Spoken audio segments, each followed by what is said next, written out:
I left my sound at max on the phone accidentally and watched an 18+ video on bath. My name is Jessica. I am 20 years old. I live in Florida. I had a very rough background because my mom died while I was 15 years. The death brought me a lot of pain. 5 years after, I am yet to recover from the death of my mom. I haven't forgiven my dad since my mom died because he was among the causes of my mom's death. The doctors confirmed that my mom died as a result of internal bleeding. My dad was a drunkard. He usually comes home drunk every day. My mom kept telling him to stop, but he didn't. One day, he came home drunk. My mom talked to him like she used to anytime he comes home drunk. I didn't know what came over him that day. He hit my mom. He hit her severely that she had to be rushed to a hospital. After 3 days, my mom was discharged from the hospital, but she was still not 100% okay. She fell sick again, but she didn't go to the hospital early. When she died, the doctors carried out an autopsy on her. The result of the autopsy showed that she died of an internal injury that she sustained when my dad raised his hands on her. My dad was sorry for his action, but the deed has already been done. He was charged with manslaughter, but he was later released after spending 2 months in prison. 3 years after the death of my mom, my dad remarried. He married a woman from Florida. He invited only a few people to the wedding ceremony because he didn't want people to know that he was getting married. I didn't get to meet the woman he married until the night of the wedding when she came home. She came with a 12-year-old boy that has another father. I didn't want to live with them, but I had no option. I graduated from primary school a few days after my dad's wedding. 6 months after, I enrolled in a high school. When I got to high school, I made a lot of friends. After closing from school, I will go to my friend's place. Sometimes, I will be there until late in the evening before I returned home. I was just happy with anything that will take me away from my dad's wife. One day, I came home very late. My stepmom was curious to know where I was coming from. She started ranting in the sitting room that I am fond of going out and returning late. She said I am a small girl and that is not good for me. From the bottom of her heart, I knew her advice was good. But she wasn't doing it with good intention. She intended to spike my father up against me. She continued ranting in the sitting room. She expected my dad to say something, but he didn't. He kept looking at her. When he finished eating his food, he went straight into his room. The next day, my stepmom's son Philip saw me sitting in the sitting room and he sat close to me. At first, I wanted to leave his sight, but I noticed that my dad was looking at me, so I kept my calm. A few seconds later, my dad walked away from the sitting room. Philip noticed that I was waiting for my dad to leave the sitting room so that I can walk away from him. Therefore, as soon as my dad walked away, he started begging me not to leave. I asked him why he was begging me. He said he knows what I wanted to do. I asked him what he claimed to know. He said he knows I want to walk away from him. He said I should not do that. I asked him why I should be sitting with him when we have nothing to discuss. He said he has something to discuss with me. I said he should say whatever he wants to say because I am listening. I was already up from my seat when I was talking. He pleaded with me that I should sit before he can say what he wants to say. For a while, I told myself that I do not need to transfer the aggression in me to him. I thought within myself that he wasn't the one that offended me. I sat as he instructed and I told him to say what he wants to say. Philip started by apologizing. He said he knew his mom went overboard yesterday. He said since his mom came to the house, we have been living like enemies. He said it's not supposed to be like that. He said we are all living in the same house, so we should live like one big family. He said there is no gain in living like enemies in the same house. I sat down for a while and thought about what he said. I thought within me that everything Philip said was the truth. I said to Philip that I understood everything he said perfectly. I said I don't have any issues with his mom. I said I just feel like his mom doesn't like me. I told him that I think that his mom sees me as a threat. He said his mom does not see me as a threat. He said his mom is a very nice woman. He said the issue I am having with his mom was because I have not fully understood who she is. He said once I understand her perfectly, we wouldn't have issues again. He said he would talk to his mom and make her see the need to live as one happy family. He said he knows his mom will listen to him. I told Philip that I don't have any problem with his mom. I said if she is ready to live with me peacefully, I will also live with her peacefully. Philip left the sitting room and went into his mom's room. I didn't know what he told her, but I believed he told her about the reconciliation. 20 minutes after, Philip and his mom walked into the sitting room. I didn't look at her face because I was still angered by what she did to me the previous day. She then sat close to me on the couch and asked for forgiveness. She said she knew we haven't been living as a family since she came into the house. She said she knows that the fault is from her. She said she is ready to make amends and make us live like one big family. I was happy to hear that. I told her I don't have any issue with her. I said she is old enough to be my mom. Therefore, she ought to take me as a child. I said she ought to treat me the same way she treats her son Philip. She said I should forget what has passed and let us start a new chapter. I told her that I heard everything she said. She said to prove to me that she is happy with me, she will cook anything I want for dinner. I told her to prepare what my dad wants rather than what I want. She said my dad doesn't have any issue with shat she cooks. She said my dad eats whatever she cooks without complaining. She said I have to mention what she will prepare for dinner. I told her to cook fried rice and chicken. She said my chicken will be the biggest. She left after I told her what to cook, but Philip remained in the sitting room. Philip and I discussed a lot of things. He asked about my academics and other stuff. He urged me to show him anything that I have been taught in school that I do not understand. At exactly 7 p.m., my stepmom served dinner. She sent Philip to call my dad, who has been in his room since morning. When my dad came to the dining, he was surprised to see me eating in the dining with my stepmom and Philip. Before we settled our dispute, I do not eat in the dining. Anytime I am served my food, I either eat it in the sitting room or my room. Another thing that surprised my dad was the way Philip and I were talking while we were eating. My dad was forced to talk. My dad said he cannot understand what is happening in the house. He said whatever it is, he is happy with what he is seeing. He said this is how we are supposed to be. He said we are supposed to be one happy family. My stepmom told my dad that we have settled all disputes and we are now living as one big family that we are. My dad was very happy. He said my stepmom has just made his day with what she told him. He said what he heard calls for celebration. He said we should all prepare to go to the beach the next day. Philip and I screamed when we heard about going to the beach. None of us have gone to the beach before. I have been hearing about how fun the beach is, but I haven't had the opportunity to go. So, when my dad mentioned the beach, it was as if he knew what I wanted. After dinner, we all went into our separate rooms and slept. Philip and I woke up very early the next day in anticipation of visiting the beach. After taking my bath and putting on my dress, I went to check on Philip in his room. When I go to his door, I knocked and Philip answered. Philip said I should wait for him in the sitting room because he is taking his bath. I walked back to the sitting room and sat alone. I put on the television because I was bored and there was no one to talk to. 10 minutes later, Philip joined me in the sitting room. He was looking very handsome. He sat close to me and we watched television together. 20 minutes later, my stepmom and my dad came out of their room. My stepmom was already prepared while my dad was still not prepared. My mom went into the kitchen so that breakfast will be ready before my dad finished his preparation. 20 minutes later, my dad came out prepared. No sooner had he sat down in the sitting room than my stepmom called us to the dining. We ate breakfast as a family. After eating breakfast, we walked straight to my dad's and drove off to Miami Beach. We left home at exactly 10:20 a.m. and we arrived at Miami Beach at exactly 11:50 a.m. Miami Beach is a good sight to behold. It has a beautiful environment. Fun seekers from all over the world were gathered at Miami Beach. We had a lot of fun. Philip and I played in the water. We ate a lot of things that were sold there. The beach was in a carnival-like mood because it was during a public holiday. We ate together and drank together. We took photographs together too. We enjoyed ourselves as one big family. We left Miami Beach at around 6 p.m. We got home around 7:30 p.m. When we got home, we sat in the sitting room and talked about our experiences at the beach. My stepmom did not bother to go to the kitchen because we had already eaten to our satisfaction at the beach. At exactly 9 p.m., my dad left us and went to his room. A few minutes later, my stepmom stood from her seat and walked to her room. Philip and I continued our gist after they left. We chatted until 11 p.m. before we both went to our respective rooms. I was happy throughout that week. When I got to school on Monday, I told my closest friends what happened in our house. It surprised them a lot because they didn't know that my stepmom could be that nice. My closest friend Evelyn promised to visit me by the weekend to have a feel of what our home looks like presently.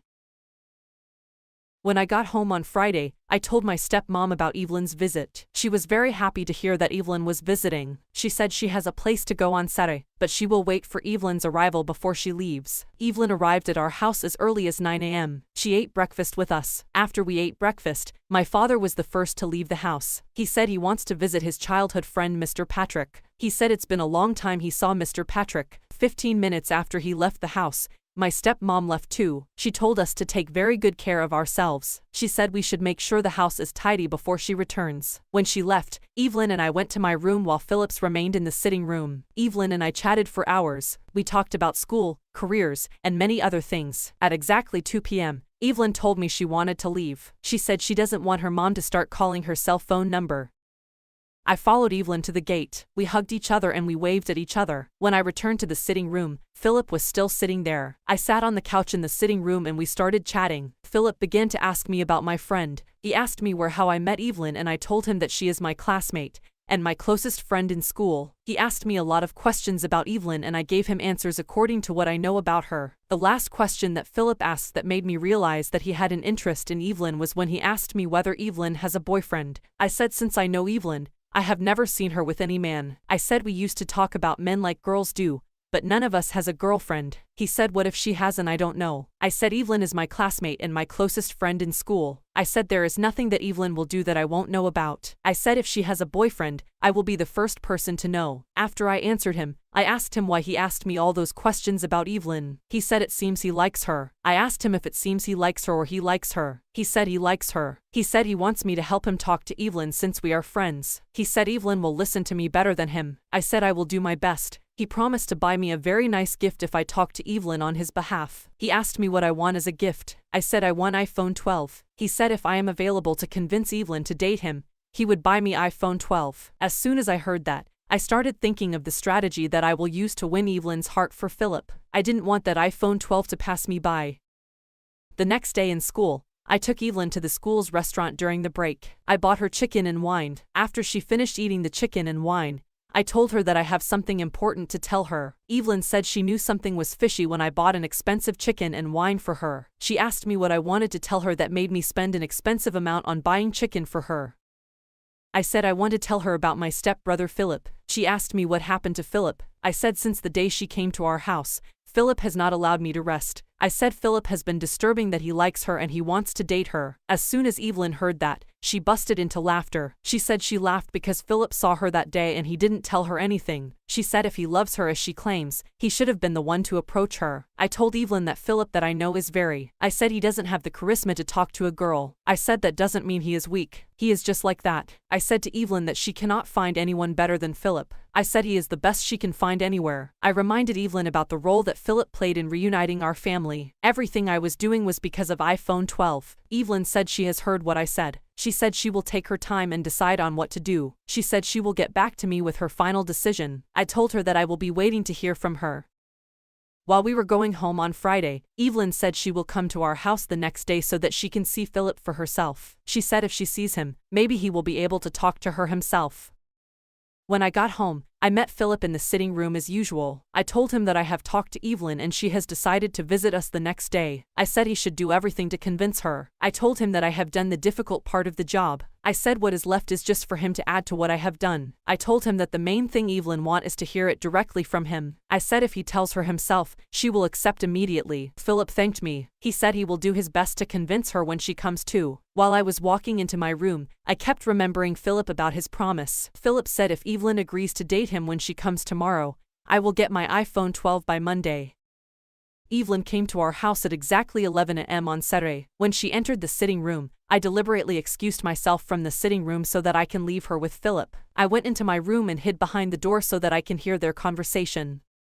5 minutes after I left, Philip and Evelyn were looking at each other without saying anything. The anger that was in me from where I was watching them couldn't be quantified. After some time, Philip began to initiate a conversation with Evelyn. He started by asking Evelyn about her academics. Evelyn answered him well. Next, he moved to what Evelyn likes and what she dislikes. Evelyn said she likes reading and traveling. Philip said he also likes reading, but he doesn't like traveling. He said he is always afraid of an airplane. Philip moved closer to Evelyn and began the main conversation. He asked Evelyn if I have talked to her about anything. Evelyn told him that we are friends, so we talk about a lot of things. Philip said what he was trying to ask her was whether I have talked to her about him. Evelyn said I have talked to her about him, but she wants to hear it from him. Philip said if she wants to hear it from him directly, then he will say it. He told Evelyn that she captured his heart since the first day he saw her. He said he has seen a lot of girls, but she is so special. He said she is better than all the girls he has been seeing. Evelyn smiled. She said that is how a lot of guys do when they want a woman. She said if they get what they want, they will change their attitude. They would forget about all the promises they made when they were wooing the girl. Philip said he is not like that. He said he is ready to stand by his words till the end of time. He told Evelyn that he loves her and he wants her to become the mother of his unborn children. I could not be more proud of Philip from where I hid. I was enjoying the way he was putting his sentences together. After going back and forth,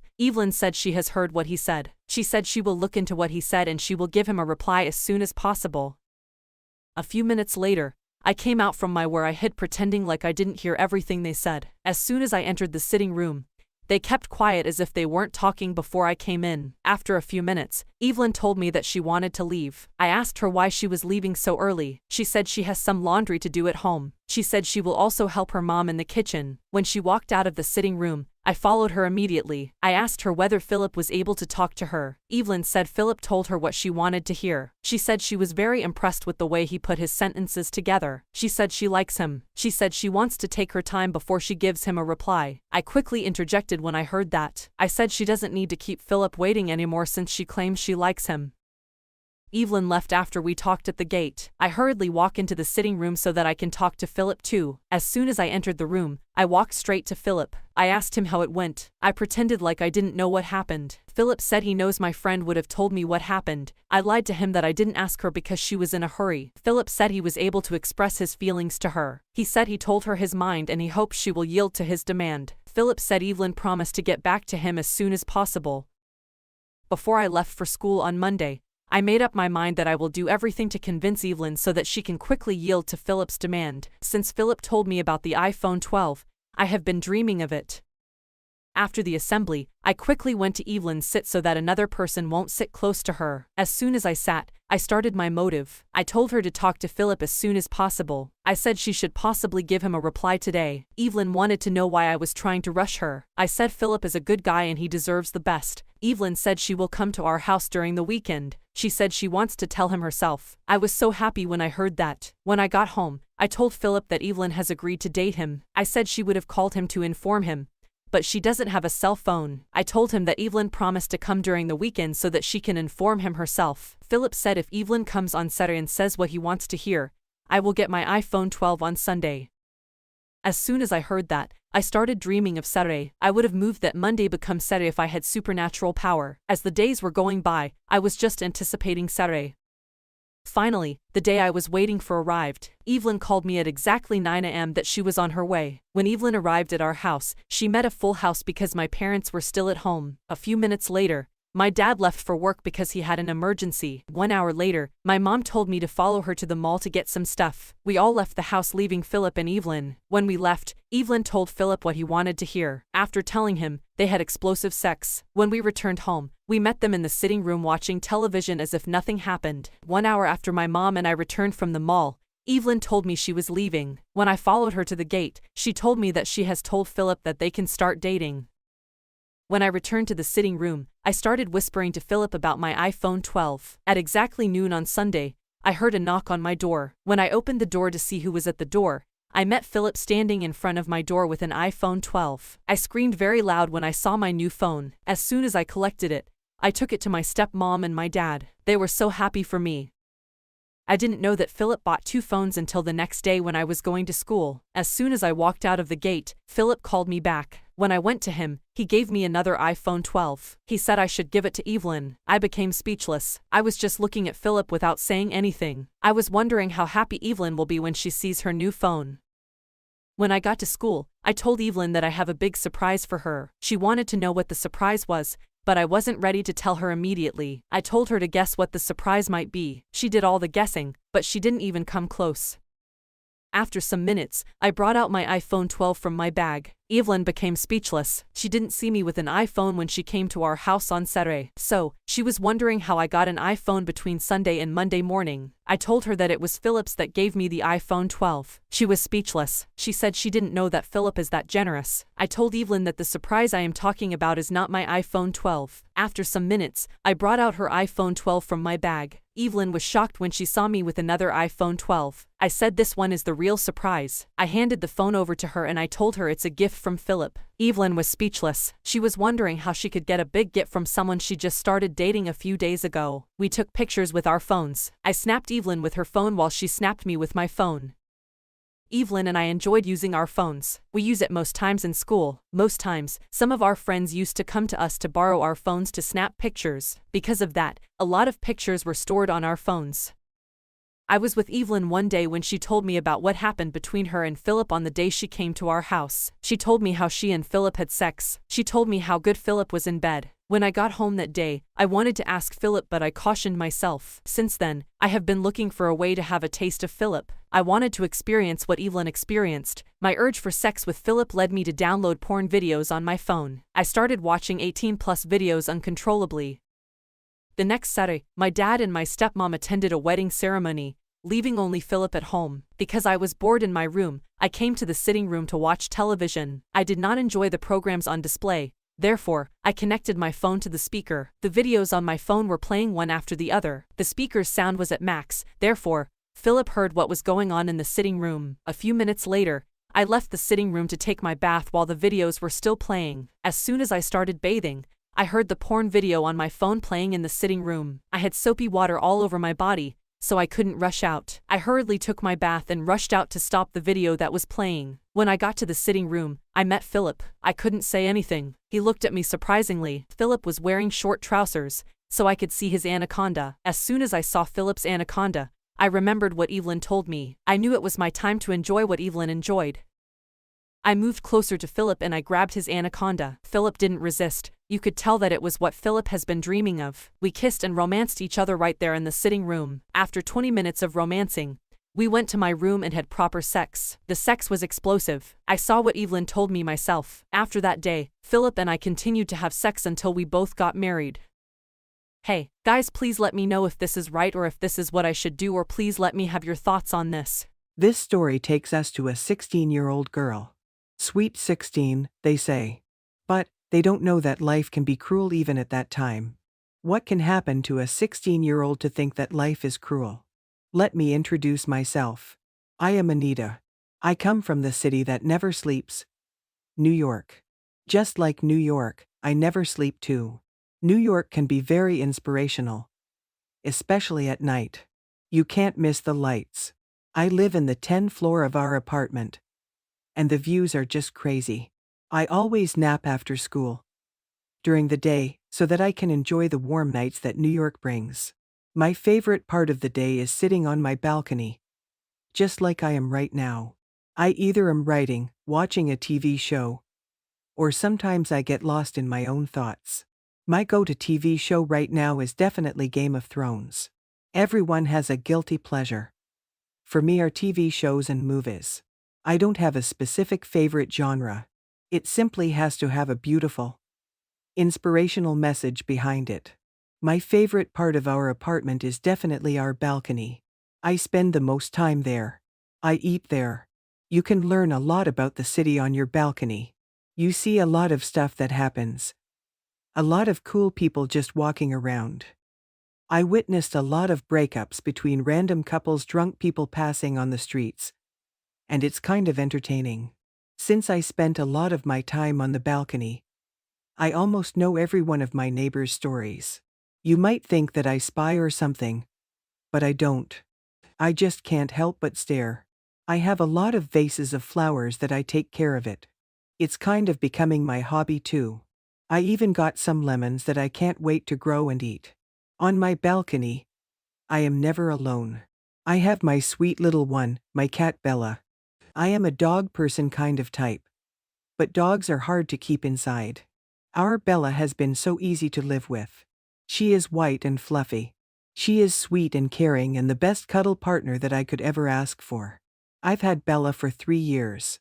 It was a birthday present from my parents. Bella loves to stare out of our balcony too. She has a curious soul. Just like me. Sometimes I feel like we are the same soul but in different bodies. It's like she understands what I say. I hope she doesn't feel lonely. We have thought about getting another kitty, so she can have some company. But we haven't decided yet. Besides my cat Bella, I live, of course, with my 2 beautiful parents. I am their only child, and they always got me feeling special. They feel sorry that they never had the chance to give me a sister. But they could have other children. However, even though sometimes it's hard, I never complain in front of them. My mother's name is Emma, and she is a veterinary. I love visiting her at work and just petting all those beautiful animals. My mother is very gentle and kind, and the animals love her. It's like the animal notices a good soul and feels comfortable. My father, Jim, on the other hand, is a lawyer. His job is more stressful, and I barely understand some of it. There are nights that he comes late at night because he is at his office working. My parents live in two different worlds, but still, they get each other so well. I aspire to have a love like theirs. It breaks my heart to think that someday they will get old and that I won't have them forever. We, as a family, try our best to spend time together. We love Sundays. My parents don't work on Sunday, so we always go somewhere and spend time together. Besides my life at home, I also have a life outside of it. I go to school. I am a sophomore.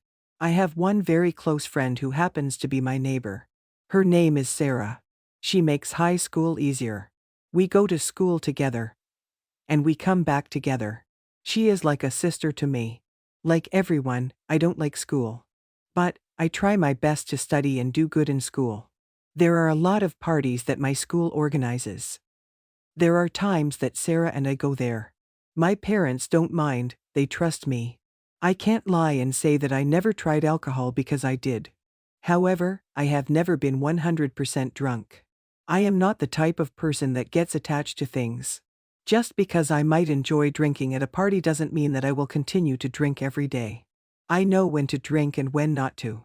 There are times when I buy a pack of cigarettes just because of curiosity. I enjoy smoking sometimes, but I know that I will never smoke it in the future.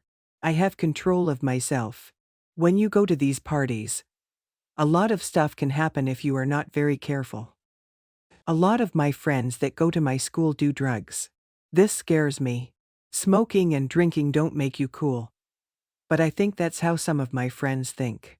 Even though those parties might not be the best idea. I met someone special 1 year ago. I met a boy named Abel. We have been dating for a year now. We met at a party, then we found out that we were going to the same school. Abel is 1 year older than me. We know that we are young and that maybe we won't last. At least that is what they say. But I know that we love each other. Abel is straight out of a movie. He is the funniest person that I've ever met. He is my first kiss. And I want him to be my first everything. He is the reason why I haven't cut my hair for a year. He just loves it. We would go to the cinema and kiss for hours. My parents found out about Abel months ago, so they know that we are together. They respect my choices, and they believe in us. Even my parents were so young once they started dating. So I guess we are all right. Another good thing about New York is that you can wear whatever you want, and none would say a word. It's the city where you can show off your fashion and not be afraid of it. However, even at 16-year-old, life can be cruel and unpredictable. It had been months since I haven't felt like myself. I felt deep inside of me that something wasn't all right.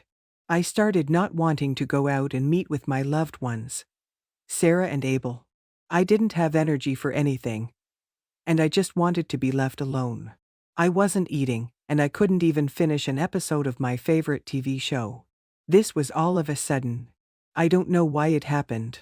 Even my cat Bella started to notice it. She would come up at my legs and just stare at my eyes like she asked me if I was okay. But I wasn't. I was meeting up with Abel, but I couldn't even speak. Later, I got informed that Abel had spoken to my parents about this. They all thought that I was going through a depressive phase, but I knew that I wasn't that type of person. However, I decided to meet up with a psychologist since my parents told me to. Clearly, this wasn't helping me since I couldn't even get up from my bed. My parents weren't home most of the time, and I couldn't even go to school. I was home alone, so Abel used to sleep over at my apartment. One night we fell asleep on the balcony talking about our future. We talked about having sex, and we agreed that we would go for it the next time we meet with each other. We were going strong for a year, so why not? On a Sunday night, my mother came up to me and noticed that my head was burning from the temperature. We rushed to the hospital, and that's where the real sad story begins. I don't remember the ride to the hospital, but I remember waking up to a hospital bed. My mother had told me that the doctors made some tests. She said that the tests would arrive the next day and that today I had to sleep here. But I had other plans on my mind. Today, I should have been meeting up with Abel. It should have been our special night. But life works in mysterious ways, I guess. I've had the best sleep since I could remember that night. The next day I woke up to Abel texting me. He didn't know where I was. Last night he went to a party. He thought that I would meet him there. I couldn't help but think about who he was and who he met there. However, I texted and let him know that I was at the Spittle. My mother and father seemed so worried that I couldn't understand why. The minute that the tests came, Abel knocked on the door and went in. He was standing near me, and I could hear the smell of the alcohol. He had been drinking yesterday, and I was just feeling jealous of what he could have been doing.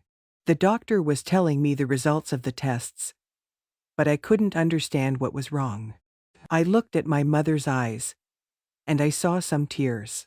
Then all of a sudden, I heard the word cancer.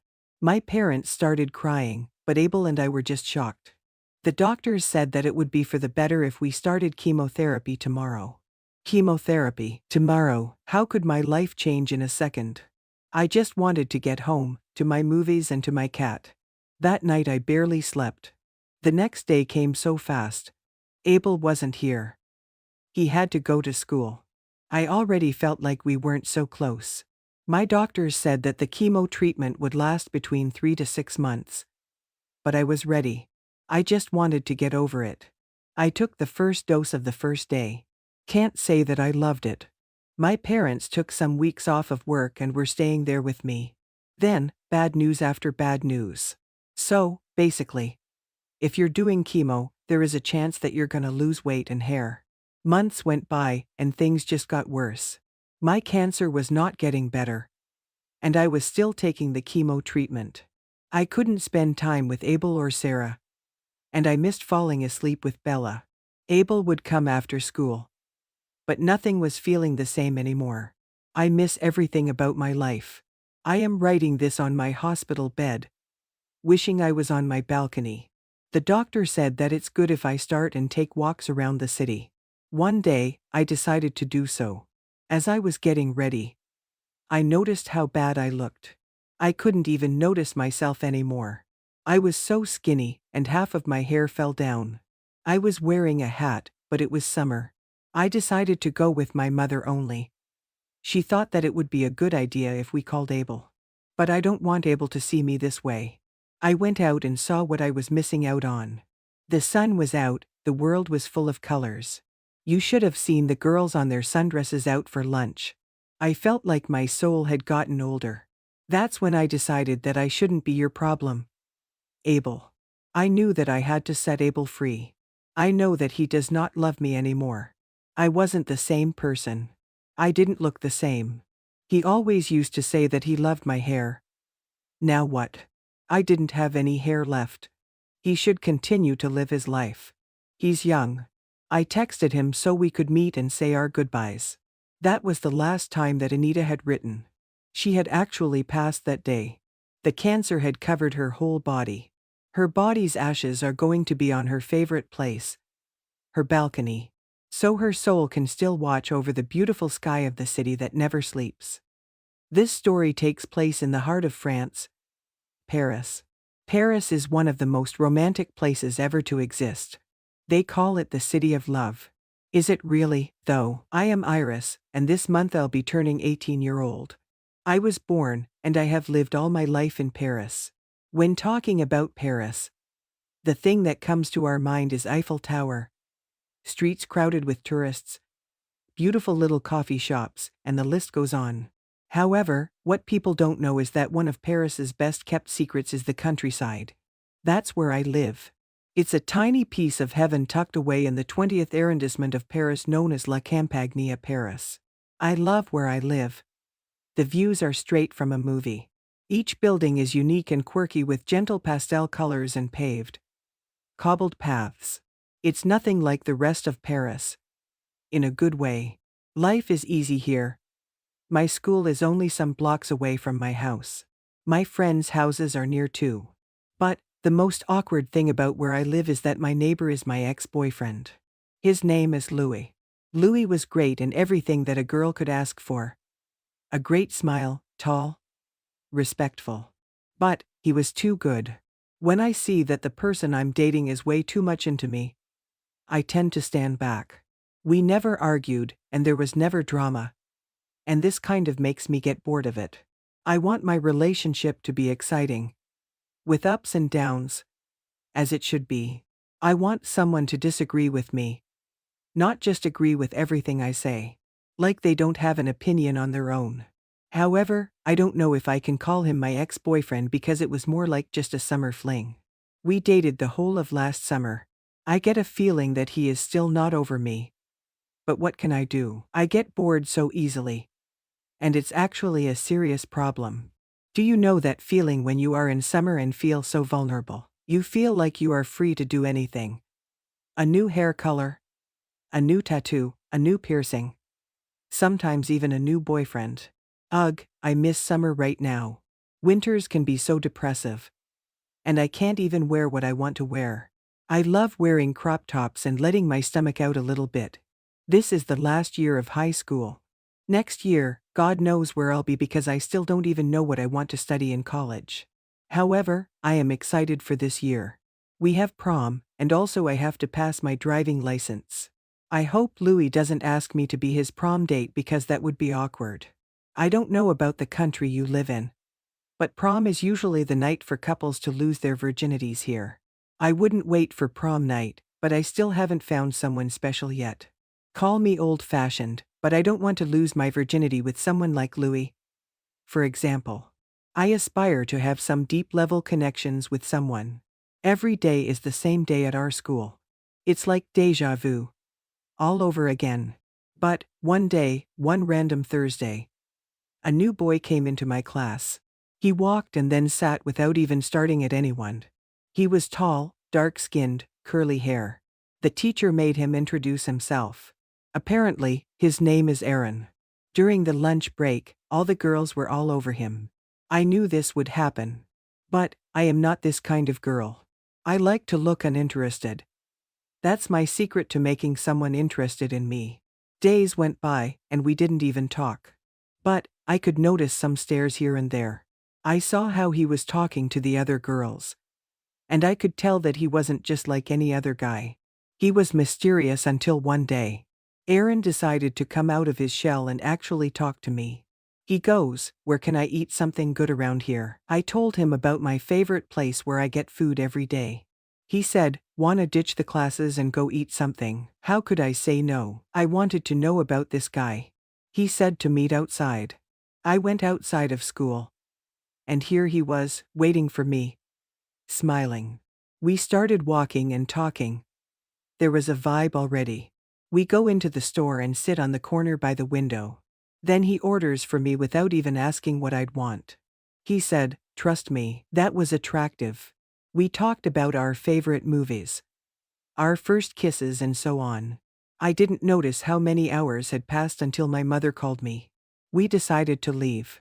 He put his hand around my waist and whispered in my ear, "See ya." My walk home had me questioning myself. Why didn't he ask for my number? Guys usually ask for my number immediately. Maybe he truly was different from the other guys. It had been days since our little date. And we didn't even share a word at school. I was avoiding him in the hallway at this point. Then, someone texted me.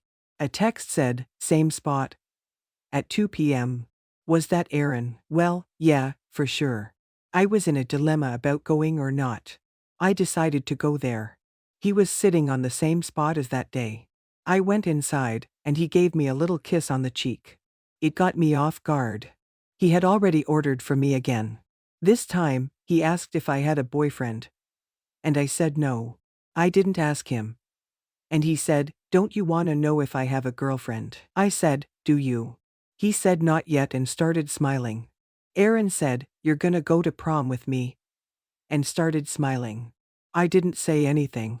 I just laughed it off, trying to play it cool. He was staying a little bit too near me. I could smell his perfume. And I could feel the warmth of his breath as he was talking to me. At this point, I just wanted him to kiss me. But he didn't. That's how our second date ended. As I was walking home, I saw Louis, the ex. He said that he wanted to talk to me, and I said sure. He started holding my hand, asking me to go to prom with him. I said no and told him that I'd made plans with someone else. He seemed angry and wanted to know who the guy was. Why would you care? I said. He said that he wanted to know so he could fight the guy. I immediately started laughing, but he seemed to be talking seriously. Knowing that Louis probably still loves me, I was worried. I was worried about what would happen. I didn't want anything to affect my relationship with Aaron. We had a good start. It was almost prom night, and everyone was starting to freak out. I still didn't have any idea of what I was gonna wear. As I talked with my girls about some dresses, I got a text. Aaron had texted me saying, "Meet me after school." So, that's what I did. We met. He said that today we're going to find our prom outfits. At first, I was like no. But then he got me into it. We went to a couple of stores. And nothing. It was my time to try for some dresses. He was the one picking the dresses for me. Every time I went out from the wardrobe with a dress, Aaron had this look on his face. It was clear that he liked me. There was a lot of tension between us. We both could feel it. Then, I came across a black dress with an open leg. I tried it, and I loved it. It was time to show it to Aaron. You should have seen his face. He was speechless. He came near me and said, "This is the one," and kissed me. I think my cheeks got red for a second. Then, it was his turn to try for a suit. Every time he was trying suits, he would come out shirtless. He was showing off. But I loved it. We got our clothes, and I could say that it was one of the best dates I've ever been with. The day of the prom came, and here I was, getting ready. Aaron was waiting outside my house. But then he came inside because he wanted to say hi to my parents. He was looking so good. I just wanted to kiss him, but I couldn't in front of my parents. The moment we got in the car, we gave each other a little kiss.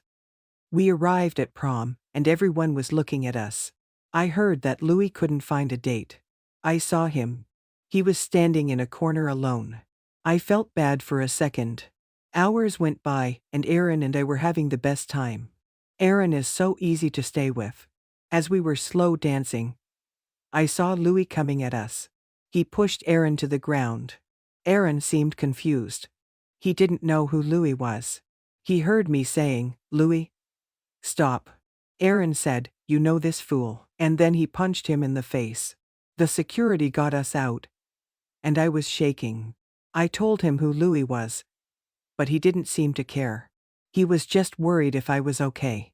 So, basically, Louis got so jealous he decided to do this. But he didn't ruin our prom night. Things just got better from there. I realized how mature Aaron is and that I could love him. We weren't allowed to get back at prom. So we got to the car. Aaron said, "I got an idea. Let's get to my place." He said that he was home alone. It was too early to end this night. So we went to his home. We stayed in our prom outfits and decided to watch a movie. He was touching my hair and kissing my forehead. We both fell asleep in that way. We got up at the sound of my mother calling me. So, he drove me home. As I was walking to the door of my house, I saw Louis there.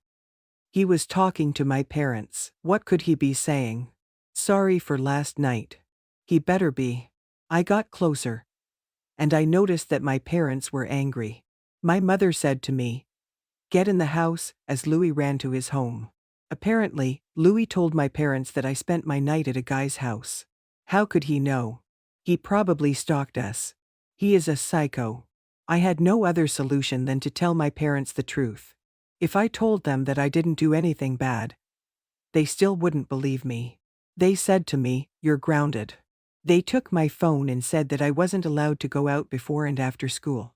How could I keep in touch with Aaron? I was so mad at Louis. I bagged the door and fell asleep. The next day came. It felt like forever. I was excited to meet with Aaron. We meet up, and I tell him everything that has happened. He said that he wanted to fight Louis, but I begged him not to. Aaron said that it's for the best if he goes and talks with my parents. He insisted. I said, "All right, why not?" I told my mother that Aaron wanted to talk to them, and she asked me to call him for dinner at our house. So, that is what we did. My parents seemed to love him. Well, who couldn't love him? We had so much fun. My mother said that it's okay if I sleep over at Aaron's since his parents are working at night. I was surprised she let me. But I guess they noticed what kind of a guy Aaron is. So, we went to his house. We both could sense that we felt a little nervous, like something would happen. We started kissing, and then he went, "Are you sure you want to do this?" I kissed him instead of an answer. Things led to another. And we did it. We were closer than never now. I felt safe. We said our first, "I love yous." I love the fact that he was the first one that said it. Even though we are in our teenage years, I know for sure that love will always be between us two. We are excited to see what life brings ahead of us. There's nothing better than being free, young, and in love. I am Rita, and I will take you back to the 1999s. What was life like in the 1999s? In 1999 I was only 16-year-old. I remember it like it was yesterday. Life was good living together with the whole family. There was me, mom, dad, and my 2 little brothers. I was the oldest child in the family. Being the oldest child means having responsibilities. I remember I used to help my mother around the house. I practically raised my 2 little brothers. They are not so little anymore. Life was easy back then. We were happy and grateful for what we had. We were grateful for our little village and all its good. We took care of our lands, and the grounds thanked us by giving us food. Fruits of all kinds. I remember how much we loved our animals, our big, healthy cows. I was only 16-year-old, but I was fearless. I remember wanting to ride our horses, but my dad never let me. Winters back then were never easy. But it was that season that brought us all together in one room. The winters were so cold, and we used to all sleep together. We didn't know that something terrible would happen during the coldest days of winter. As far as I remember, it was morning, and we were staying inside our house when suddenly we heard people screaming. We didn't even have the chance to look through the window and see what was happening. My father came running and said that the military forces had gotten into our villages. I am pretty sure that I didn't even understand what my father had said back then. But, judging by how his face looked and how his voice sounded, I knew that something terrible was going to happen to us. I remember my mother running fast, getting clothes and some little food. My little brothers were crying their eyes out. I remember I was so scared. We took as many things as possible in such a little time and got outside the house. I wish we didn't get outside of our house. I wish I could delete the memory when I looked at all the people that lived in the village. Everyone was crying and screaming. Some babies were just born. Some people were sick and could barely walk. I remember that some couldn't find their loved ones. They were screaming their names so loud, desperately. The military forces had forced our village to move and cross the border. That time I didn't know what it meant. But we just kept walking, not knowing what to do or where to go. We thought that we should follow the crowd. We had worn 2 jackets each, but still, it was one of the coldest days since I can remember. We were walking, not knowing that that would be the last time we would be together in our village. I remember myself crying because we had left all the animals behind us. Even the animals were shouting and screaming, and even they knew that something was not all right. We were walking and walking till we couldn't feel our legs. The mountains of our villages were full of snow and ice, making it harder to walk. I remember like it was yesterday. My feet were so cold because the water had already got into my boots. At that time, my little 2 brothers were only 10-year-old and 8-year-old. My 8-year-old brother, Tommy, cried non-stop, and I carried him because I felt terrible. I didn't want to cause stress to my parents because they were already very anxious. That day, I remember seeing my father crying for the first time. It broke my heart because he had never cried before in front of us. And, seeing a man crying like that, like a child, my eyes are full of tears just thinking about that. As we were walking and following the crowd, our parents had written some stuff on our arms. As I remember, they had written our names, birth names, and the village we were in. They used to do this just in case we went missing or something. This made us even more scared and anxious. I remember that just the thought of getting separated from my family would make me go insane. After some hours of walking, I remember that we got in a truck. That truck could barely fit all of us. We were more than 100 people. We were holding hands non-stop because you could literally get lost in that truck. I remember that I could hear a thing my parents were saying. Everyone was crying and screaming. All of a sudden, the truck had stopped. I remember us thinking that the truck had problems and that we had to stop. But, no, the military forces were there and had stopped the truck. The military forces made everyone get out of the truck and separated us into two groups. We were separated from our parents. They took my mother and father and then told the truck driver to go. To this day, this was the most challenging moment of my life. I couldn't hold the tears and be strong for my two little brothers. I broke down. Luckily enough, an older woman was there in the truck and tried to make me feel less worried. I remember every word she said to me. Don't worry, they will be back. To this day, she still was one of the kindest women I've ever met. She used to say that if we didn't find our parents, she wouldn't leave us alone. She would take us with her. And this made me feel better and safe for a while. I wish I could find her and thank her because she said things I needed to wear and things I wanted to hear. The drive was long, and we got hungry. We had a backpack that my parents had packed for us. There was bread and a bottle of water. We shared that with my two little brothers, pieces to pieces, but that wasn't enough. It had been one day since we hadn't seen our parents and we were worried. I didn't know if they were dead or alive. I didn't know where they were and if they had eaten anything. I remember not sleeping at all, scared if the military forces were going to separate me from my little brothers. They were my responsibility now. We had welcomed a new day, and that older woman had given us some food. To this day, I still don't know what we would do if this older woman didn't give us something to eat. We would starve. I remember what the people used to talk about in that truck. They said that we would all die. I used to cover my little brother's ears so they couldn't hear anything. Then, some good news. Someone shouted, saying that we had arrived at the border and were ready to cross it. They told us to change to different vehicles, so we did. I took my little brother and went into a giant truck. There were people there, and all of the people there, I noticed a face. It was my mother. I couldn't believe my eyes. I shouted with all my lungs and said her name. She came into us running, and we just started hugging. And this was one of the best moments of that time until I had asked my mother something. I asked about my father and where he was. I remember her crying and saying that she didn't know where Dad was. She had said that the military forces had separated them into two groups, females and males, and that she hadn't seen him since the day we all got separated. We shouted his name and looked everywhere to see if we could find him. But we didn't. We got in the truck together with my mother, and then we crossed the border. We had no other choice but hope to see our father after crossing the border. We thought that maybe he would be there, waiting for us. The drive was long and sad. I remember that we couldn't keep our minds off our father. Where was he? Was he okay? Was he hungry? After we crossed the border, we had asked around about my father, but we couldn't find him. We asked our military forces too. They kept saying that he would be back tomorrow. But tomorrow came, and my father wasn't there. They kept saying us the same words, over and over again, that he would be back tomorrow. Days went by, but we couldn't miss a day without searching for him. Then, we found out that we weren't the only ones searching for someone. Parents were searching for their kids. Kids were searching for their parents. Someone said that the military forces had killed them, but I remember not accepting this option. We weren't safe to go back to our village, so a family had sheltered us. We had stayed there for a month. We ate and slept there. That family had helped us a lot. They were a big family, but they never insisted on getting us food. They were so generous. As far as I remember, their names were Anna and Sakal.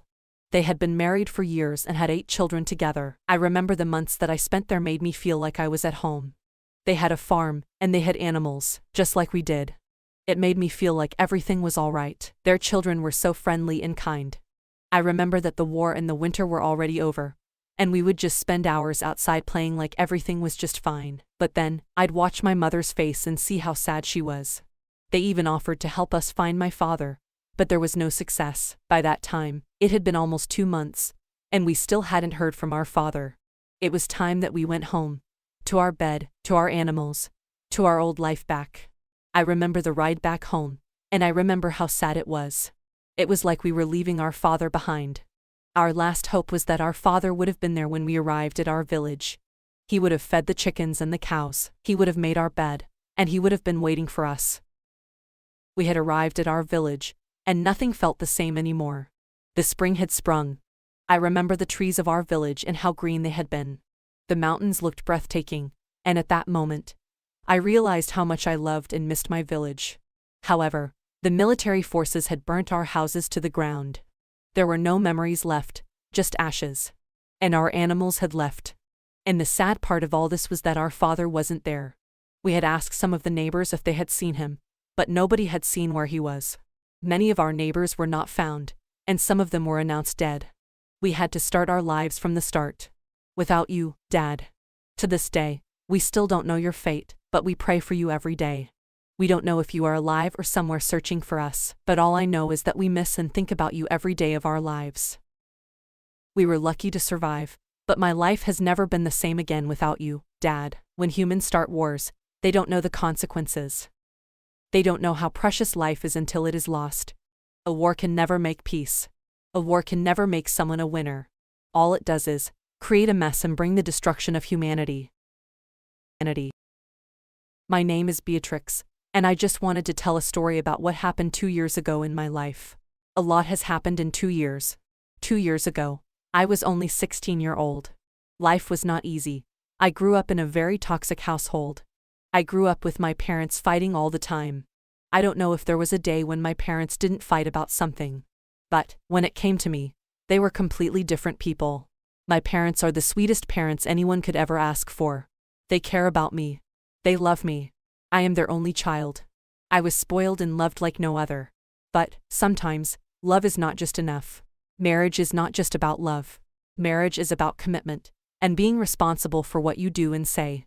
Communication is key, but my parents didn't have that. I was only 16-year-old, but I was old enough to notice that they didn't know how to communicate with each other. My parents always fought, but I knew that it wasn't that serious until one day. I remember it like it was yesterday. I got woken up from the sound of my mother screaming to my father. My father came home late the other night, and my mother had found out that he cheated. My mother decided to file for divorce, even though my dad begged her to stay. I remember I felt so bad for my mother. No woman deserves to get cheated on. They decided not to live together anymore. One day they had asked me a very important question. They asked me if I'd choose to stay with my mother or with my father. I loved them equally.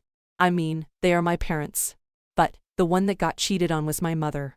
I couldn't be the one to let her down too. Plus, my mother had always been like a father too. She has always been there for me. So, that's what I did. I chose my mother. We left home. At that time, my mother didn't have a job. We had no job and nowhere to live. The only person that we could call to help us was my grandmother. My grandmother lived alone, so we had the opportunity to live there for some months until we figured some things out. Living at my grandma's house was fun. My mother was searching for a job. So, she was always out doing job interviews. Most of the time, I was home only with my grandmother. I loved her cooking. She cooked with love. She had told me some of her secret recipes. We would talk for hours. She would tell me about her life when she was a teenager and how much she missed my grandpa. I felt safe at my grandmother's house. The vibes were different. But, during that time, my mother was in a terrible place. My father had always been wealthy. When we went to the court, he won everything. His lawyers helped him take all of his wealth for himself, and not give anything to my mother or me. My father was almost making me go with him. But, I was old enough to choose. To this day, I still don't regret going with my mother. My father had shown his true colors. If he really loved us, he would help us and give us some money. At least for a good start. My mother struggled to find a job, and I remember feeling so bad. She was trying so hard. I remember wanting to quit school to work something and help her. But she didn't let me. She always said that I should work hard and finish school to be independent. Months went by, and my mother still hadn't gotten a job. At that time, my mother had turned into a whole different person. She was angry at life, at everything. Even at 16-year-old, I understood that she felt like everyone had let her down. At some point, she was ready to give up. She stopped going to job interviews. I remember how she didn't even want to get a bath.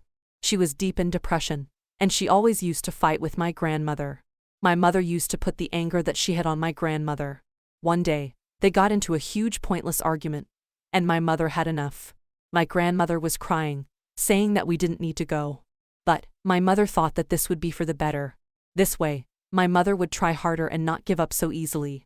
My grandmother gave us our grandfather's old car. She couldn't drive anymore, so she thought we would put it to good use. She gave us her car, food, clothes and some money.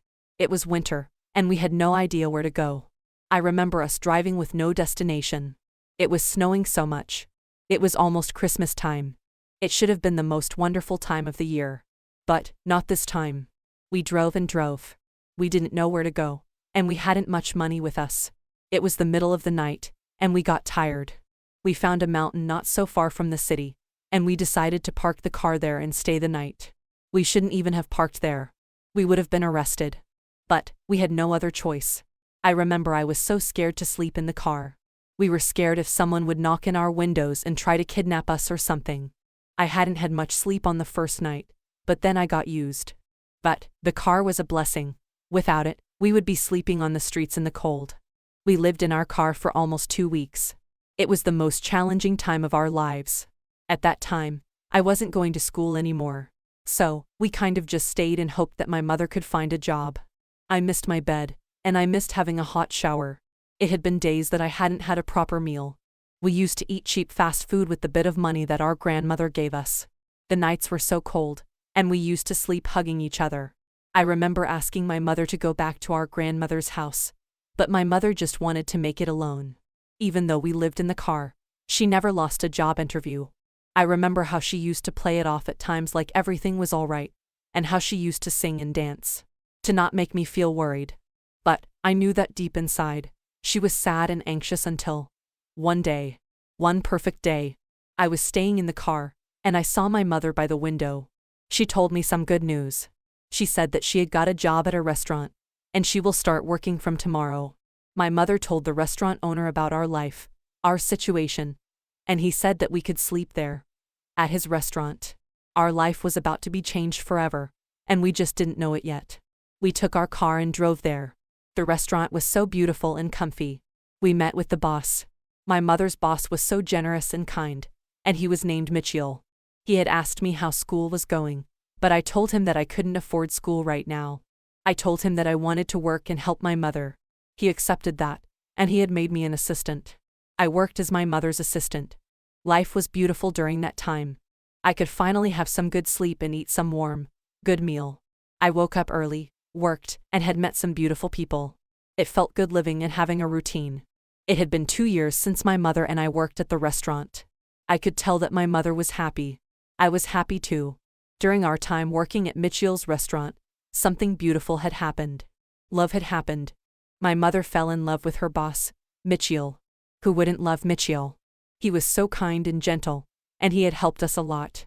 He became like my father in such a short time. He had never been married before because he had always been busy with his restaurant. But he loved my mother more than anyone before. He loved kids, and he treated me like I was his daughter. However, my mother's goal now is to be independent. She knew what she went through when she got divorced. She doesn't want to make that mistake again. For those 2 years that we had been working, my mother and I saved money. Since my mother always wanted to have something on her own, we decided to open a coffee shop. We thought it would be a great idea since I wasn't going to school during that time. I wanted to take a break and just kind of put our life together. Plus, my mother needed my help. We were excited about this, and we had decided to tell Mitchell. Even though we wouldn't be working at his restaurant, we loved the idea. He said that that's okay and that we should follow our dreams. And that's what we did. We followed our dreams.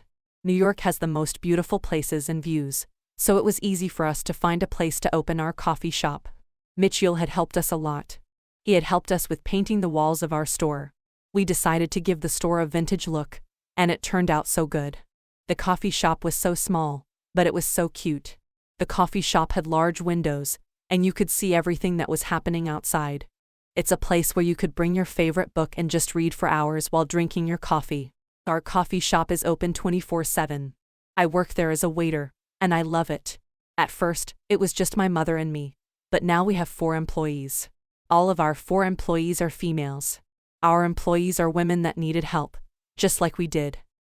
It feels good helping people. I know how it feels to need help and not get any. Every day is a good day at our coffee shop.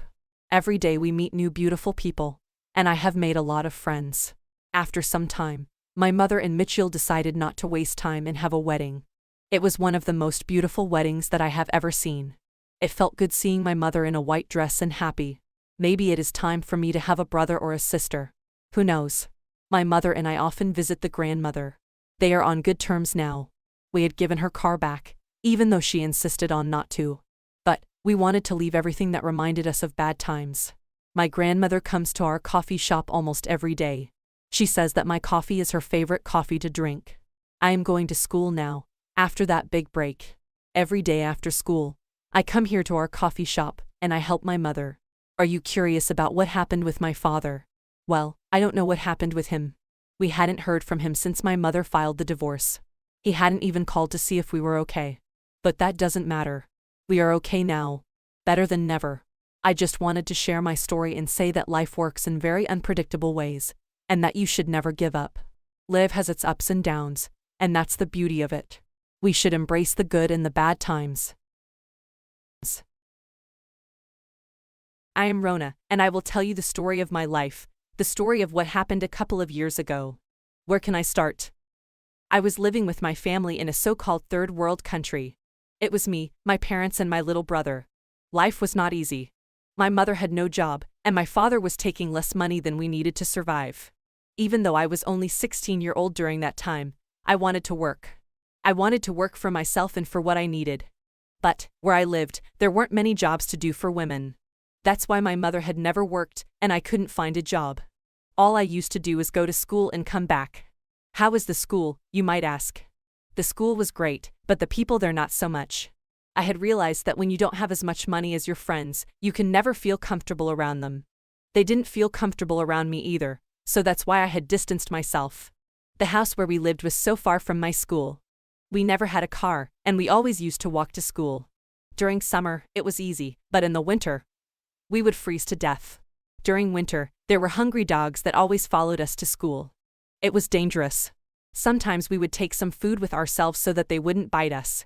But, thank God I had my little brother. Even though I was the big sibling, I felt safe with him. We used to walk to school together. We would discuss our friends, how much money they had, and how lucky they were. My brother and I were the only ones walking, and it was so embarrassing. All of my friends' family had cars. Our friends had new phones. They used to wear all the clothes that were trending during that time.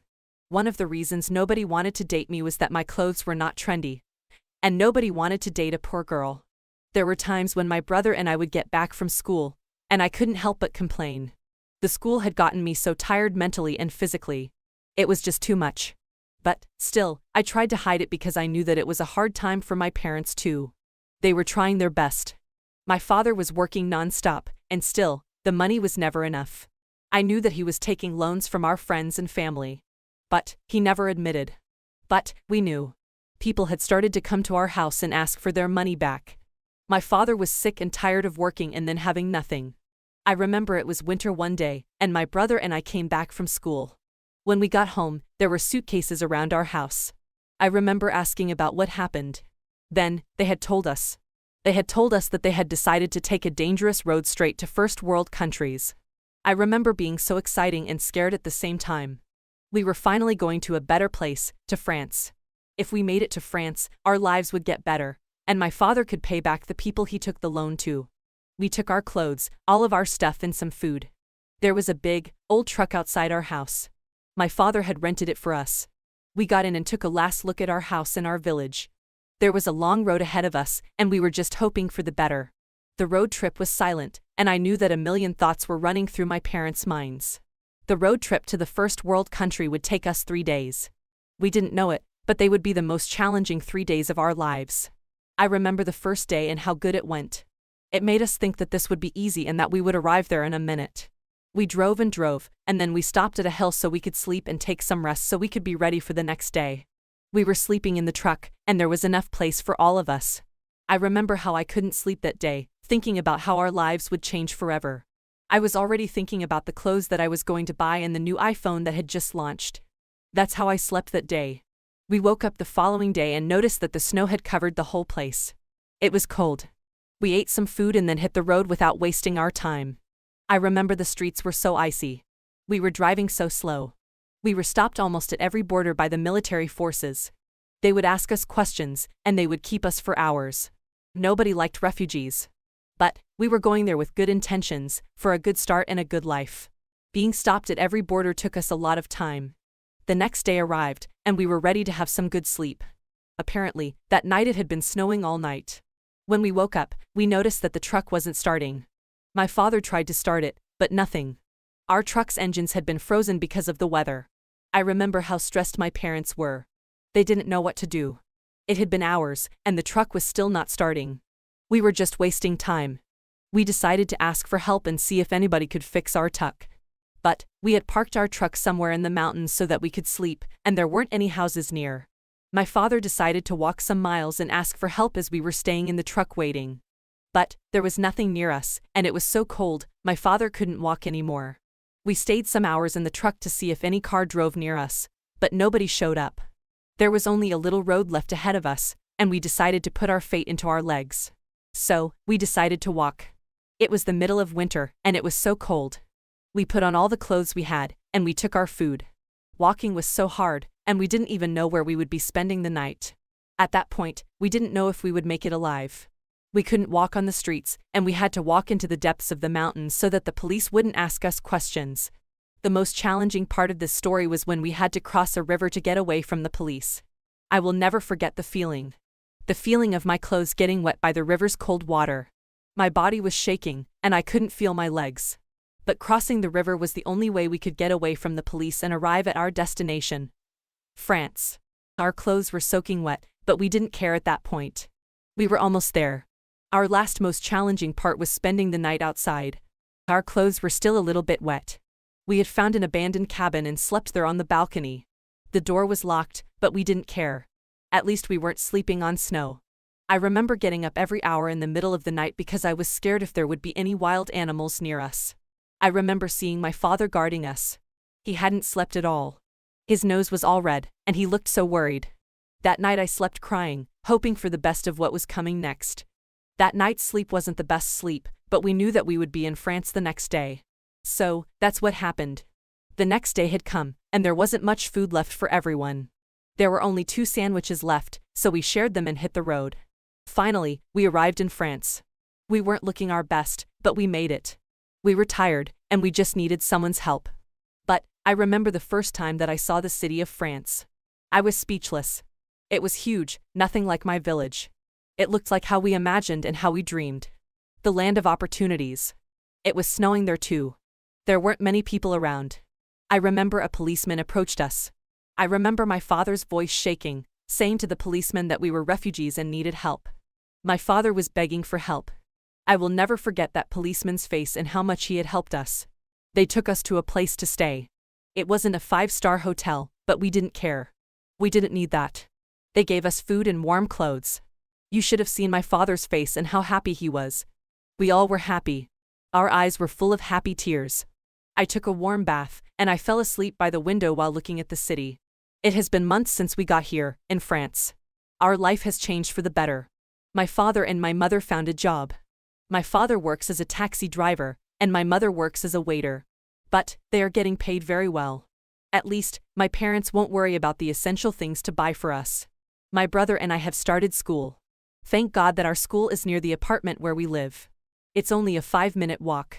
The people at my new school are so kind, and I have made some good friends here.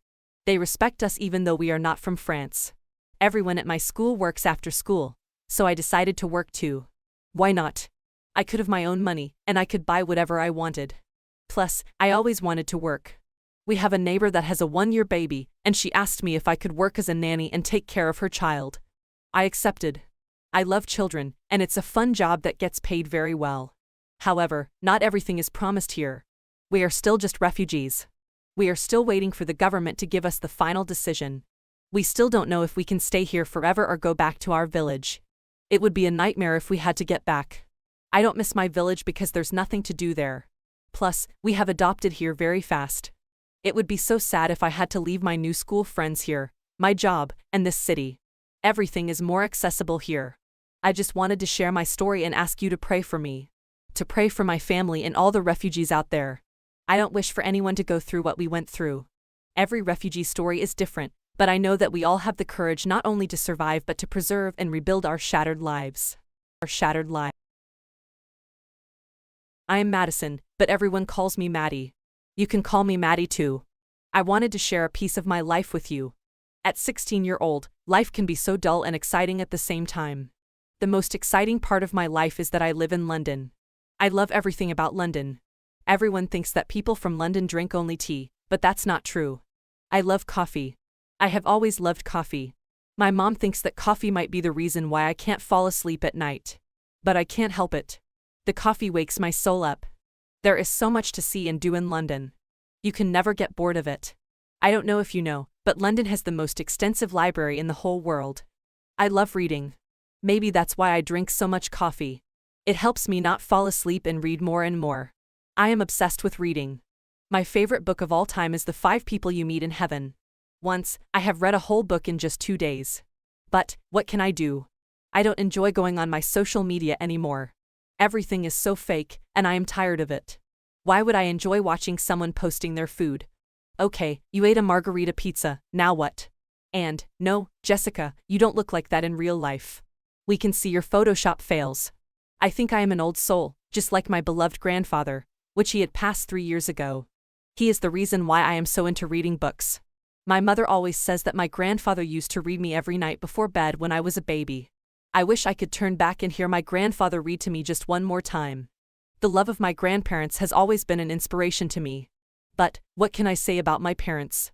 My parents have been divorced for 5 years now. It was a peaceful breakup. I remember their divorce and how much I suffered from it. It was very depressive. Plus, I was an only child. That made this whole situation even worse. I just couldn't deal with the fact that my parents weren't together anymore. But I don't care now. They both have their own lives now. I live with my mother, even though I love Dad so much. He is the most kind and has the most generous soul. But, sometimes life doesn't work how you want. I remember at first I felt so guilty that I chose to live with my mother. I used to cry for my dad and how lonely he was. But now he was a girlfriend, and his girlfriend is pregnant. I am happy for him. I really am. I go to my dad's place every week. I love his girlfriend, and she is very kind to me. She says that I will be the one who is going to name their baby. Even my mother is happy for Dad, even though sometimes I think she gets a little jealous because his girlfriend is so much younger than Mom. However, recently something had caught my attention. My mother had been happier than ever. She had been going out a lot. She had been shopping and wearing new clothes. You should have smelled her perfume, and it's very sexual. I think she might be seeing someone. But I don't want to be the one asking her. I want her to be the only one telling me the news if there is any. I remember one day, I didn't go to school because I was sick. My mother didn't know because she was working during that time. The bell rang, and I decided to see who it was. There was no one. But, there was a big bouquet with red flowers and a note. Well, this clearly wasn't for me. I am single, unfortunately. I put the flowers in. I didn't want to read the note first, but the curiosity was killing me. The note said, "See you tonight, get ready by 8. So, yes, my mother was for real seeing someone. I put her flowers in her bed and decided to play it off like I didn't see anything. She came home and saw the flowers. She seemed very shy and embarrassed. But I wanted to make her feel good. I said to her that that was okay and that I wanted her to find her true love. Love has no age and no time. Then, she told me about everything. There was a man called Mitchell, and they had been dating for 1 year. Apparently, Mitchell's wife had died for 3 years now from cancer. They have one child, a son. It must be sad to lose your mother and know that you might not see it ever again. For a minute, I was glad my parents were divorced. At least, I could see and be with them. My mother got ready that night and went out. I was happy for her. She deserves someone to bring her flowers and love her in the best possible way. After some months, my mother told me some very good news. My mother and Mitchell had decided that it was time for us to meet as a whole family. I was excited. We got ready and decided to meet at a restaurant. And there it was, Mitchell and his son. Why didn't my mother tell me that Mitchell's son is the same age as me? I thought he was going to be younger or something. We sat and then started talking about random stuff. Mitchell was so kind and funny. I could tell that he was a good man. But on the other hand, Mitchell's son was so mysterious. Apparently, his name is Duor. He was 2 years older than me. He didn't talk much. He just kept staring. But generally, this date went very well. Days went by, and nothing exciting was happening. The school was almost over for this season. Summer was there. I was excited about summer. Life becomes better. Every summer, my mother and I always have some type of vacation. We go somewhere far, somewhere beaky, and spend some days there. My mother works, so she needs some time off. That's what we did that summer too. But that time, something was different. It wasn't just my mother and me anymore. My mother thought that it would be good if we called Mitchell and his son. I agreed, why not? So that's what we did. We got in the car. A long road was ahead of us. Dior and I were sitting in the back seat, and this way, we had more chances to get to know each other better. Just like Mitchell, Dior was funny too. But I'd always catch him staring at me in a way that I can't describe. He had a perfect style and had a lot of cool rings on his fingers. I couldn't help but look at them. He had beautiful hands. After some hours of driving, I had nothing to do. It was getting boring. I decided to read my books. I got so lost in my book and in what was happening there. Then all of a sudden, I felt that something had touched my shoulder. It was Dior. He had fallen asleep on my shoulder. I didn't want to wake and ruin his sleep. I felt bad. Plus, he smelled so good. The road trip was long, but we finally had made it to our destination, the beach. I spent the whole day napping, but it was beach day all day the next day. I put on my bikini, got myself an iced coffee, and got myself a good book. That's how I spend my beaky days. I love to tan while I am reading. But Dior had something else on his mind. He thought that it would be a great idea if we all took a boat. But my mother hates boats. She gets seasick. Then, he pushed on taking me with him. It was just Dior and me. As we were getting on the boat, I wanted to take my book with me. He said, "Come on, be fun for once." For once. How can he know how fun I am? The first minutes of the boat ride, I was moody about what he had said. But he kept talking and making funny jokes that were hard to stay mad at. Suddenly, he asked me to put sunscreen lotion on his back. Then, he put sunscreen on me, without me asking. I was shy and didn't know what to say. We got back, and I got back to my reading. The next day came. It was my mother's and Mitchell's second anniversary of their relationship. They decided that it would be great if we all went to a fancy dinner. But Dior said that they should go without us. Maybe he was right. They needed some alone time. That's what they did. I decided to stay in for the night. Suddenly, I get a text from Dior, saying that I should meet him in his hotel room. It was across my room. I decided to go since I had nothing to do. He said that we should go to a club near our hotel. We got dressed and decided to go. Even though we were not 21-year-old, they let us in. The vibes were so good, and we danced a lot. We had some drinks. A lot, I must say. We were dancing, and he would grab me by my waist. I was saying to myself, is it the alcohol, or do I really like this guy? Everything happened so fast. We kissed. I didn't mean to kiss him. He was the first to take me to move. I could have stopped him, but I didn't. What was happening with me? We both look at each other surprisingly. We didn't say a word about what happened. We got to our hotel and went into our separate rooms. The next day had come, and we pretended as nothing had happened. I know that the kiss was a bad thing to do. He is my stepbrother. But, last night I couldn't sleep without thinking of it. He is exactly my type. I'd date him if he weren't my stepbrother. Plus, he was older than me. I liked that fact. I decided to play it off like I don't remember what had happened yesterday. I was going by the beach, and there he was. He was waiting for me. We met and acted like we didn't kiss. We decided to take another boat ride together, hoping that we would discuss what happened yesterday. As long as we left the shore and that nothing could be seen, he came at me. And he kissed me. I still didn't hesitate and didn't say no. I felt guilty, and I didn't want this to happen. I felt like we were betraying our parents. I told him those exact words. He agreed, but he said that he was starting to have a feeling for me. I was starting to feel in a certain way too, but I didn't say anything. There was no need for us to say anything because this thing shouldn't have happened at all. We decided that the moment we were going to be on the shore from the boat ride, we would forget that we ever kissed. And that's what we did. We decided that this would be our little secret. The road trip home wasn't awkward at all.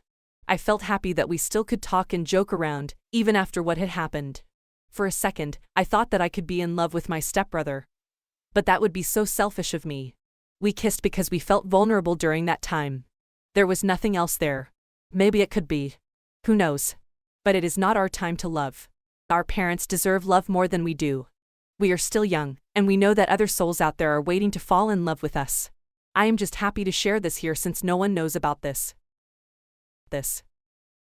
Guys, I am Rona, and I just turned 16-year-old. I wanted to take a minute from my chaotic life and tell you this. A piece of my life. Everyone has their own story, and I do too. I come from the tiny city of Kosovo, Gjilin. I love Gjilin. I have spent all of my life here. But Jylland doesn't have a lot to offer. I always dreamt that I would do something big in my life. I have dreams that I can't do here. And that's where my story takes place. I have just graduated high school, and I am so ready to take the world. I have always shown a love for art since I was a kid. I could literally draw before I could talk. I love everything related to art. I love going to museums. I love losing myself in paintings. And that's what I want to do for the rest of my life. I want to go to an art school. But there is a problem. There isn't any art school in Jylland. But there is one big art school just an hour away, in Pristina. And that's where I want to go and pursue my dream. I live with my parents, grandparents, and 2 little sisters. At first, I was so afraid to tell my family that I wanted to go to Pristina. My parents work, but they don't earn as much as we need. My mother is a janitor at a bank, and my father is a taxi driver. If I decide to go to Pristina, I have to live there. I have to eat there. I have to pay for my school there. Plus, Pristina is way more expensive than my city. I know that my parents can't afford to send me there, even though they have always tried their best for us. But I want to go there. I want to spend the rest of my life doing something I love and enjoy. One day, as I was scrolling on my phone, I came across some news. The art school applications had started, and there weren't so many places left. It is not easy to get into this school. You must be very talented, but I believe I am. I felt like I was just wasting my time, so I decided to tell my parents about my plan. They told me that we couldn't afford it with their eyes full of tears. I felt bad and angry at the same time. That day I spent the whole evening crying. It felt like I was going to lose my dream forever. Then, my grandparents came into my room and tried to talk to me, saying that everything would be just fine. And they were right. Things took place. They gave me some very good news. They had saved money for years and wanted to give them to me to pay for my school. I didn't want to take their money, I felt bad. But they insisted. They said, "We are old. Our lives had already ended. You have a whole future ahead of you. Take our money and go follow your dreams." Why are grandparents the kindest people in the entire world? I couldn't refuse the money. I told my parents about it, and they were so happy. I decided that the next day I would apply to the school. The next day had come, and that's what I did. I took the bus to Pristina. I was nervous and shaking until I saw the test. It was easy. The results would take only 3 days. It was the most stressful 3 days of my life. A million questions ran through my mind, and I was overthinking everything. What would I do if I can't get in? I'd be in a complete depression.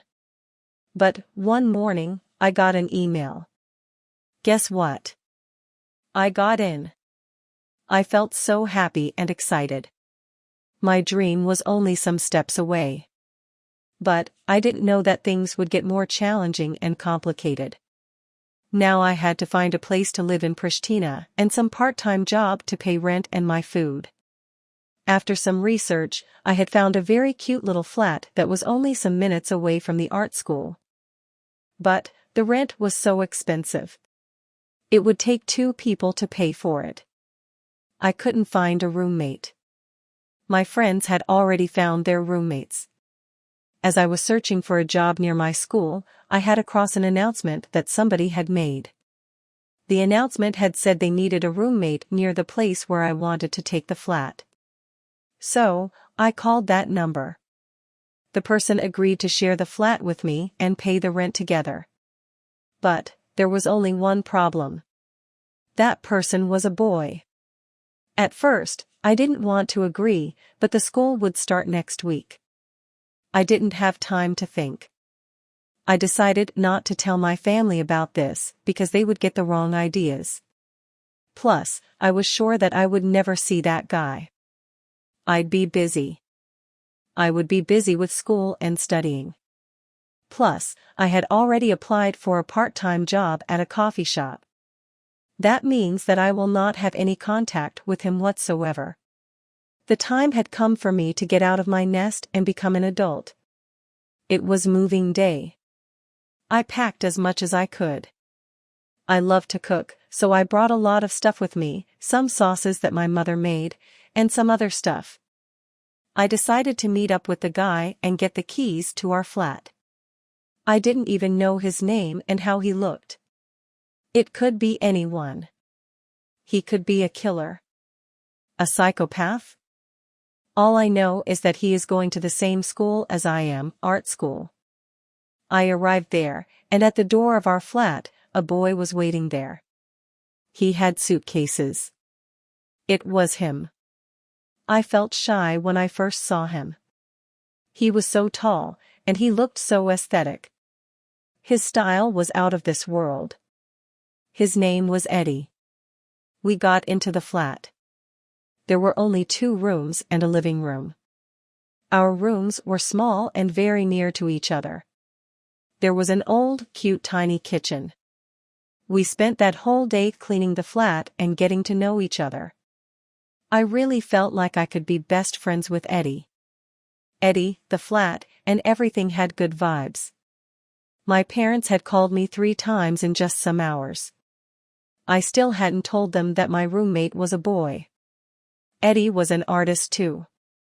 I had the chance to see some of his works, and they were mind-blowing. We noticed that we had some classes together, and we were glad. It's hard to start school without a friend. I slept so well the first night, like I was in my own house. But I had to wake up. A big day was ahead of me. The first day of school. I was in my PJ, scrolling through my phone, going to the bathroom. I forgot I was sharing the flat with someone. I ran into Eddie. He was going to the bathroom too. I got ready and arrived on the first day.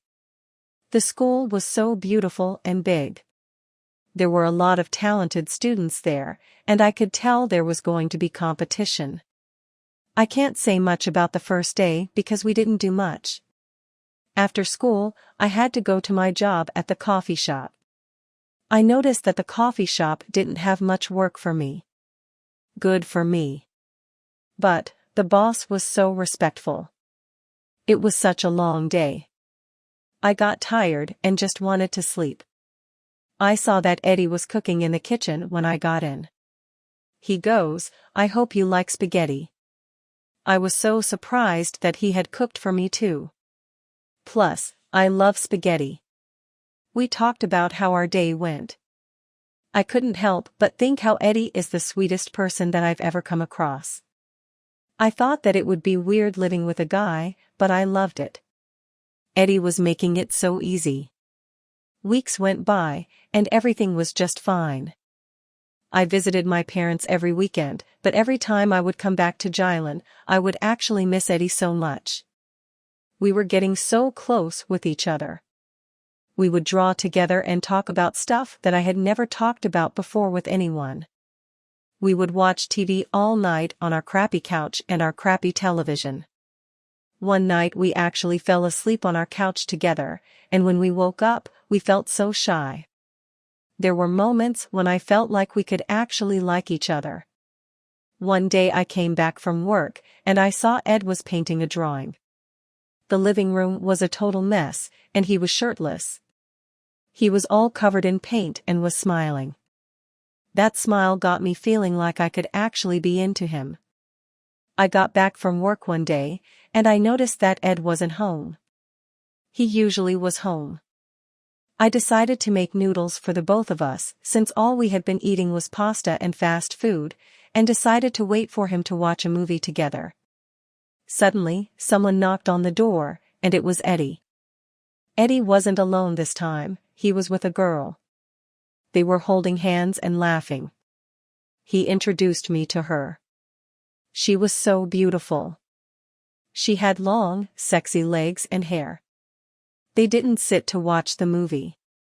They went and got into his room.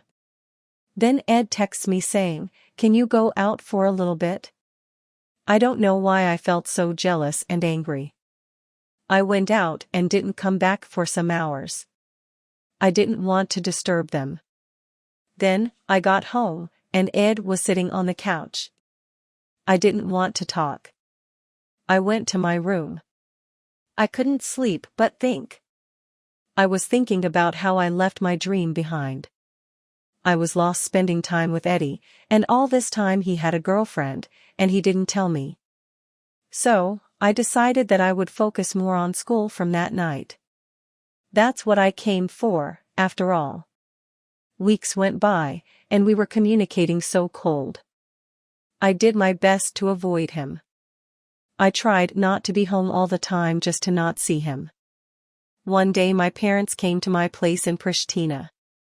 I didn't know, and I wasn't home. Plus, they didn't know that my roommate was actually a guy. Ed had texted me that day saying that I should come home. I thought something bad had happened. I went home, and there they were, my parents. They were talking with Eddie, and then Eddie went outside. My parents were angry that I didn't tell them, but then they understood that I had no other choice. They had come to visit me with some bad news. My grandmother had died, and my heart broke into pieces. I couldn't believe it. I decided to go home to Jylland for a week to stay with my family during these hard times. I didn't communicate with Ed that whole week. A week went by, and it was time for me to follow the dream. I remember saying to myself that I would work even harder now for my grandmother. She wanted me to finish school. I went back to Pristina, and there Ed was. Eddie was feeling so sad about my grandmother. He made me cry with his words. We started hugging. I didn't know how much I needed that hug until we hugged. He was holding my face, telling me that everything was going to be fine, and then kissed me. I stood back, confused. I asked him about that mysterious girl that he was the other day. He said that that was nothing serious and that he liked me. I liked him too, but I didn't want to admit it. The following day I woke up to the noises of some suitcases. Eddie was leaving and saying that he got a job as an artist and would take a break from school for a year. Was it too late to confess my love for him? Was it too late to say to him that he shouldn't be going? I decided not to say a word, but I know for sure that I will miss him. He said that he would be back within a year. Till then, I will be working for my dream. And if Ed was meant— My name is Hira, and I just wanted to share some pieces of my life. Because, why not? I have just turned 18-year-old. Everyone says that the teenage years are the best years of your life. It's the time when you grow while making mistakes, and I believe that. I come from the capital city of Kosovo, Pristina. My city has changed a lot in recent years. People are getting more open-minded, and I like that. People are dating whoever they want, doing whatever they want. My mother always says that women suffered a lot back in the old days and never raised their voices. But, now, it's different. Women don't tolerate anymore, and that's how it should be. Pristina is a great city to grow in. I wouldn't change my hometown for anything in the world. There is so much to do and see. So many little coffee shops where you can enjoy the day. The nightlife is crazy too. My house is in the center of the city. You can see the whole city from it. The views are breathtaking, especially during sunsets. We have this little balcony where I spend almost all my time there.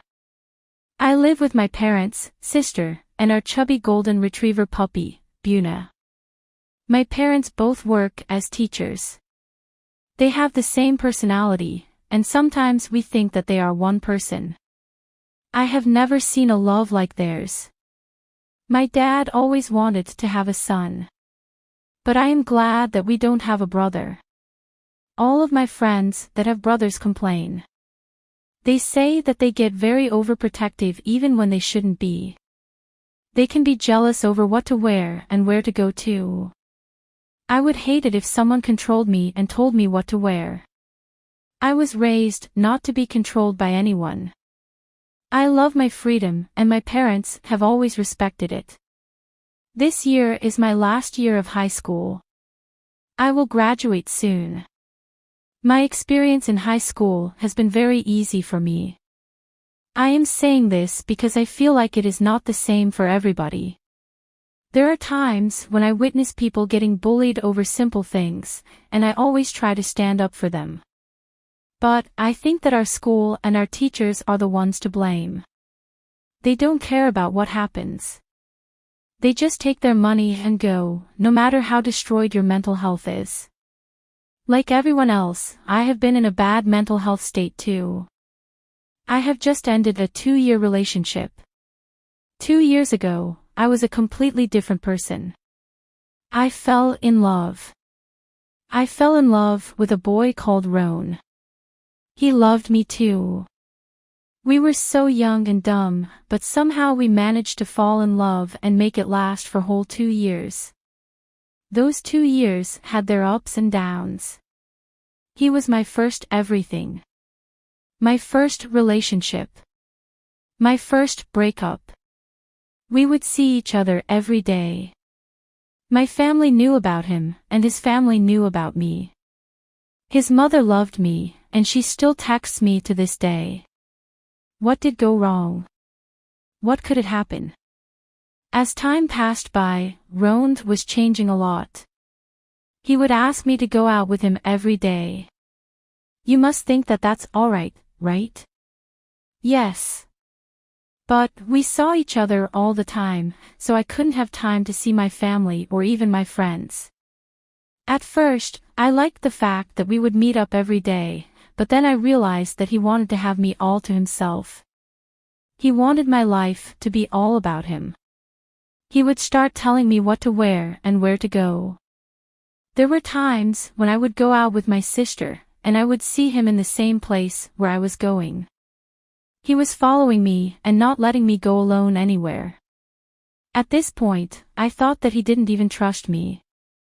If you don't trust someone in a relationship, then that means that there is no love, right? I was too young to give everything to him, to change for him. I remember once I broke up with him because I had had enough. He kept saying that he would change, but he never did. I realized that he doesn't look at me as his girlfriend anymore. He looked at me as someone I must obey, like a slave. There wasn't love anymore, so I left. I remember how angry he was when I told him that I wanted to leave him. But I didn't care. I wanted my freedom. It has been months, and I am loving my life. I feel like no one is watching every step of what I do anymore. I feel free. Plus, something new has happened in my life. Let me start from the beginning. One day I was walking my dog at the park in our city. It was a beautiful day, very sunny. It was just me, and I had my headphones on. My dog, Buna, is usually timid. She is shy and always listens to what I say. She is a good girl, until that day. As I was walking her, she ran away so fast, and I almost fell to the ground. I started chasing her. Then I saw her next to another dog, another golden retriever, a male. They were kissing and playing around. It looked like they were falling in love. Then, all of a sudden, someone says, "Is that your dog?" I looked up and saw a tall, blonde guy with ocean eyes.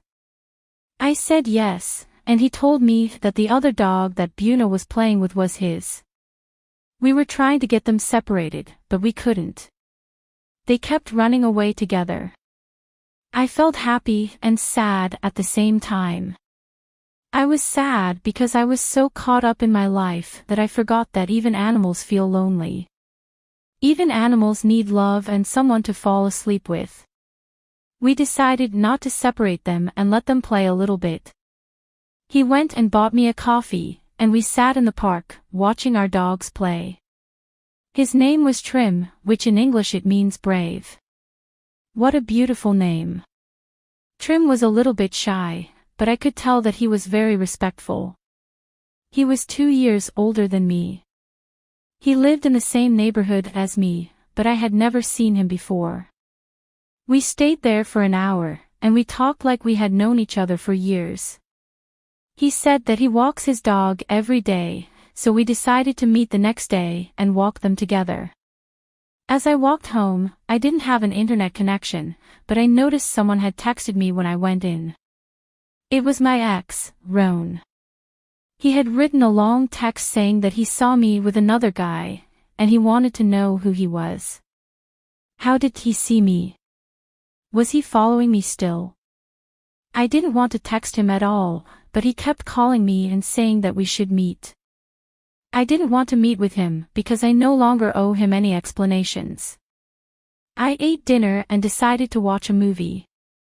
It was just my sister and me at home. My parents weren't there. Suddenly, someone starts knocking on the door and calling my name. It was Ron. I opened the door. He went in without us saying and went straight to my room. He looked like he was crying, but he acted like a psychopath, saying that I shouldn't be moving on so fast. He kept saying that we weren't done yet. I told him that that was the first time that I saw that guy and that we were not dating. He refused to trust me and kept yelling. I got afraid and told him that if he didn't get out of my house, I would call the police. He had no other choice but to leave. I fell asleep that night, getting worried about what would happen next. The next day, I decided to meet with Trimi to walk our dogs, as we said the other day. At first, I thought that it would be better if I didn't meet up with him, but why would I? We met up at the same place where we first saw each other. The dogs were so happy to see each other. I was happy to see Trimi too. We are so much alike.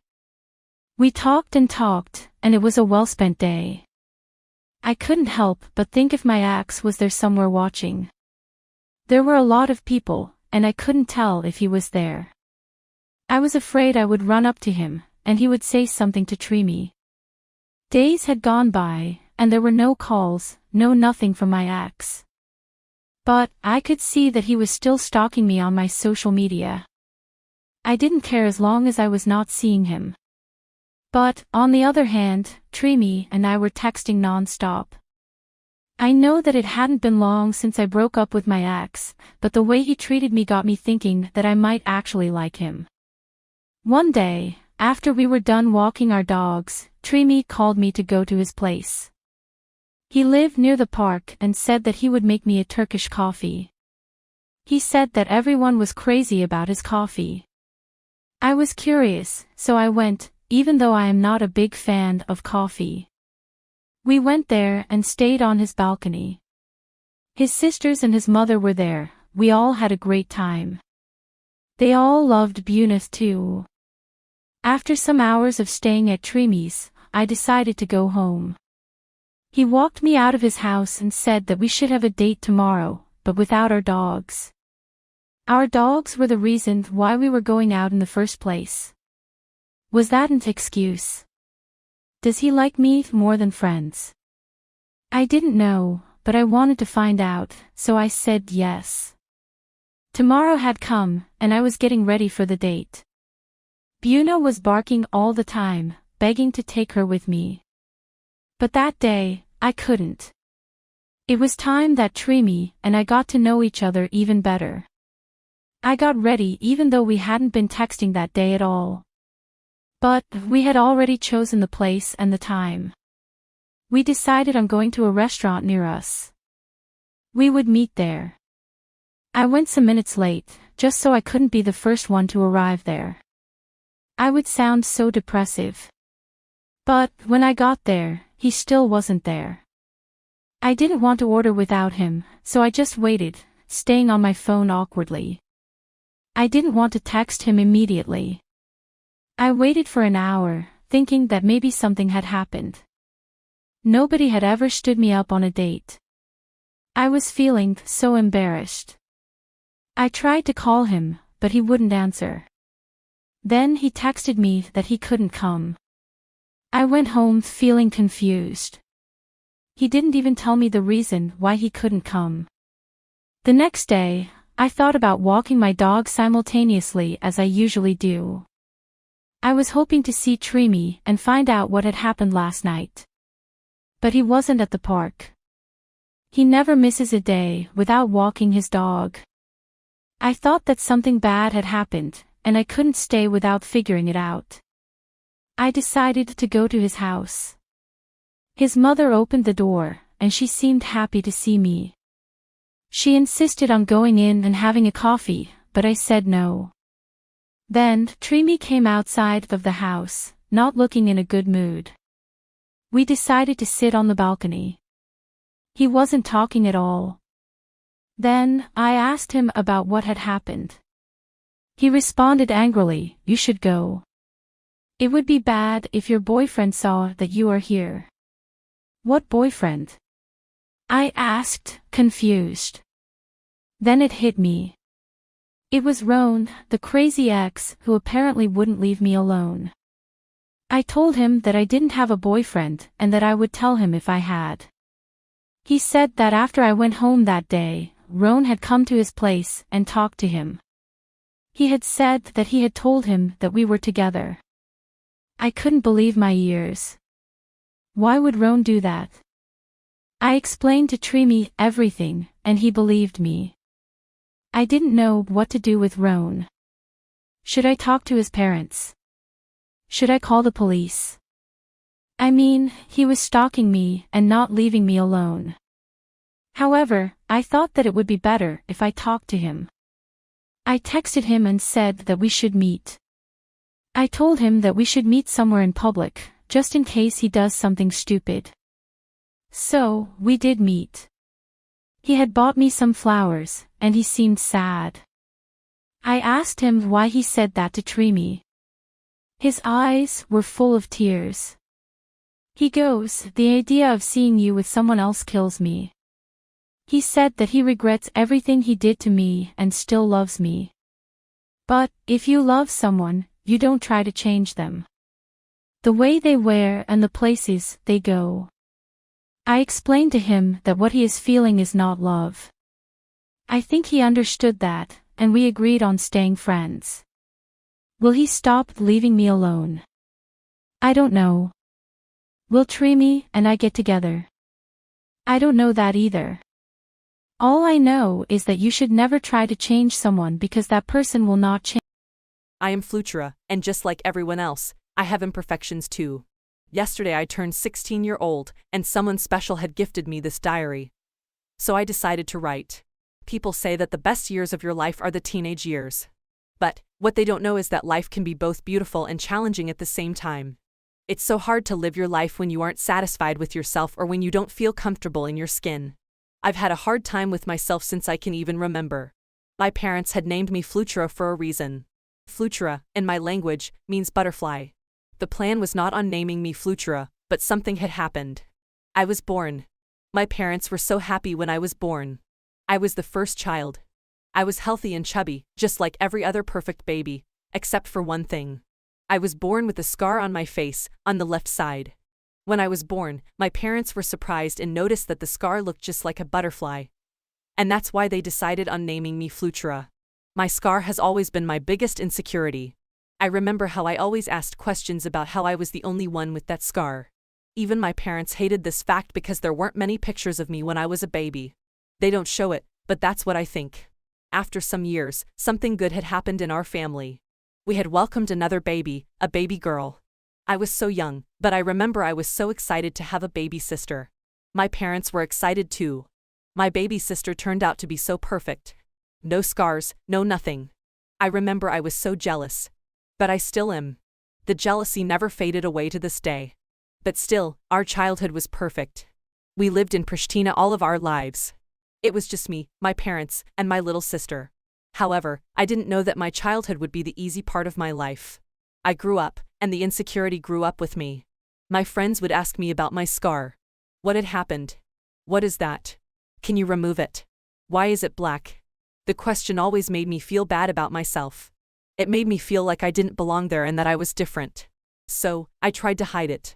I never tied my hair up. When I was younger, I did a hairstyle to hide my scar, and it was embarrassing. I put all of my hair on my left side. My parents used to talk to me and make me feel better, but that wasn't enough. All of my friends are active on social media. They post pics of their face, their body, and outfits. But I just can't do that. All of my photos are only on my right side. My social media had become boring, so I had to close them. I started high school, and life has become even harder. I started doing makeup to hide my scar. I woke up extra early because my makeup took me 1 hour. But it's worth it. I feel normal, just like everyone else. All of my friends have had their first kiss, and they don't believe me when I say that I still didn't yet. I am not confident enough to let someone touch my face, put their hands on my hair, and kiss me. I am not confident because I have constantly been bullied and left behind. People would stare at me in public like I am an alien. Sometimes I just want to yell at them and say, "What are you looking at?" But life is easier for me during winter. I love winter. I love wearing a hat and a scarf, and this way, my scar is not even noticeable. But one day, something had happened. It was a snowy day, and I could barely see. I was walking home from school, and I was alone. The road was icy, and I didn't know. I fell on the ground so bad that I apparently fainted. I didn't even know what had happened that day until I woke up at the hospital. I didn't have my scarf on me, and my hair was up. There was a boy there. I didn't know who he was. I had never seen him before. He looked like he was the same age as me. Apparently, he was the one that saw me falling, and he helped me. The doctor had called my parents and said that they would be there in a minute. But I didn't care about that. I was just searching for my scarf so nobody would have seen my scar. But that was too late. He had seen my scar, but it didn't seem like he cared. He still was looking at me like I was a normal person. I thanked him for saving me, and then he left without even telling me his name. My parents came to get me, so we went home. The very next day, in the same place as I had fallen, the guy that helped me was there. I thought that maybe that's where he lived. I acted as if I was not seeing him, but he was looking at me. I was so glad that I had my scarf on and that he would not see my scar. He started walking towards me and said, "Hi, do you remember me?" I said yes. He said that he wanted to make sure that I wouldn't fall again. But that was just his excuse to see me again. But why would he want to see me again? He said that he wanted to meet up with me so we could get to know each other. We decided on a date for the next day. I was so excited and scared at the same time. I could barely sleep that night. The day of the date came so fast. I tried to look my best. I put on as much makeup as I could, so my scar wouldn't be noticeable. And I would look beautiful. We met up, even though we still didn't know each other's names. His name is Leon. The first thing he said to me was, "Why did you put on so much makeup?" He said that he liked me more without makeup. And nobody has said this to me before. It felt good. I felt beautiful around him. But Leon doesn't live around here. He has been at his uncle's for some months. The date went very well, and I learned a lot about him. I got his number, and he had been texting me non-stop. At first, I didn't want to tell my sisters or my friends about this date. God knows what can happen next. I don't want to jinx it. But, after some days of our date, as I was walking out of school, Leon was waiting for me. He didn't tell me that he was going to come. He wanted it to be a surprise. It was a surprise indeed, a good one. But I felt terrible since my friends didn't know a thing. They were so confused. But I told them that I'd explain to them everything and went on the next date with Leon. We went to this sushi place. I had never tried sushi before, but I liked it. When I am around him, I forget that I have a scar. He didn't even ask about it like it didn't exist. I wanted to be the first one to talk about it and just get over it, but I couldn't. I have never had a boyfriend before. The scar was always getting in my way. It's not that boys didn't love me because of my scar. It is just that I am never confident enough to let anyone love me. The next day, I decided to tell my friends about Leon. They had already seen him the other day. I owe them an explanation, even though we are not dating or anything. We meet up, and I hug them and start talking like usual. But I immediately felt like a cold vibe, like something wasn't all right. I asked them, "What's wrong?" They were so rude to me all of a sudden, saying, "You weren't going to tell us that you have a boyfriend." But I told them that Leon is not my boyfriend, he is just a friend. They didn't believe me. They were saying that I was not good enough for Leon and that he would leave me and be all alone. "Did he even see your scar?" they said. "How could he love you like that?" I couldn't even say anything. My heart was broken into pieces. I went home that day, and I couldn't figure out why my two best friends were acting that way. Was it jealousy? Because they are dying to have a boyfriend right now. Plus, Leon is so handsome, tall, and funny. He is just perfect. I always was the one that heard their endless stories about their first kisses, their first dates, and so on. I never got to say those things. And I was never jealous. I was happy for them. But was it true? All of the words they were saying. Maybe it's the truth that Leon would never want to date me. Maybe he just wanted a friend since he doesn't have who to stay with at this uncle's house. There were a lot of thoughts running through my mind. I couldn't help but cry all night. I felt so low and ugly. How can your own best friend make you feel so ugly? I was stupid to think that Leon would be into me. Leon was texting me non-stop that night, but I decided to not reply. I didn't want to talk to him anymore, and maybe it was for the best. I didn't want my heart to be broken. It had been 2 days since I hadn't gone to school, and I didn't reply to any of Leon's messages. I didn't want to see anyone, and my parents understood me even though I didn't tell them any reasons. But I couldn't miss school all my life. I didn't want to walk to school because I was afraid that I would run onto Leon. So my mother drove me to school. When I arrived at school, Leon was there. He came there only to tell me so we could meet after school since I wasn't replying to his messages. So that's what we did. We had a date after school. But for then, I had to go to my classes. There were my best friends there. I didn't want to talk to them, but they insisted. They told me how bad they felt and that they didn't mean any of the words that they said. But I couldn't forgive them. They attacked me in my biggest insecurity. I told them that I needed time to decide if I wanted to talk to them or not. The school was over for that day, and it was time for me and Leon to meet. When we met, he hugged me so tight and so long. I was surprised. He told me how much he missed me and how he wondered why I wasn't replying to him back. My voice was shaking, but I told him exactly what had happened. I could tell that he felt sorry for me, but I didn't want that. I don't want people to feel sorry for me. He put my hair away and looked at me. He came closer to me and kissed my scar. And then he kissed my lips. He asked me to be his girlfriend, and I had never felt so beautiful. During this time with Leon, I had realized that imperfections are beautiful and that the right people can make you feel so loved. That's what Leon did. He made me feel beautiful as I should. He gave me this diary so I could write about the things that make me sad, and he said that after I write them down, they won't feel as important as I would think. This helped me a lot. I have been talking with my best friends too because now no one can make me feel not beautiful. I feel beautiful, and that's what matters.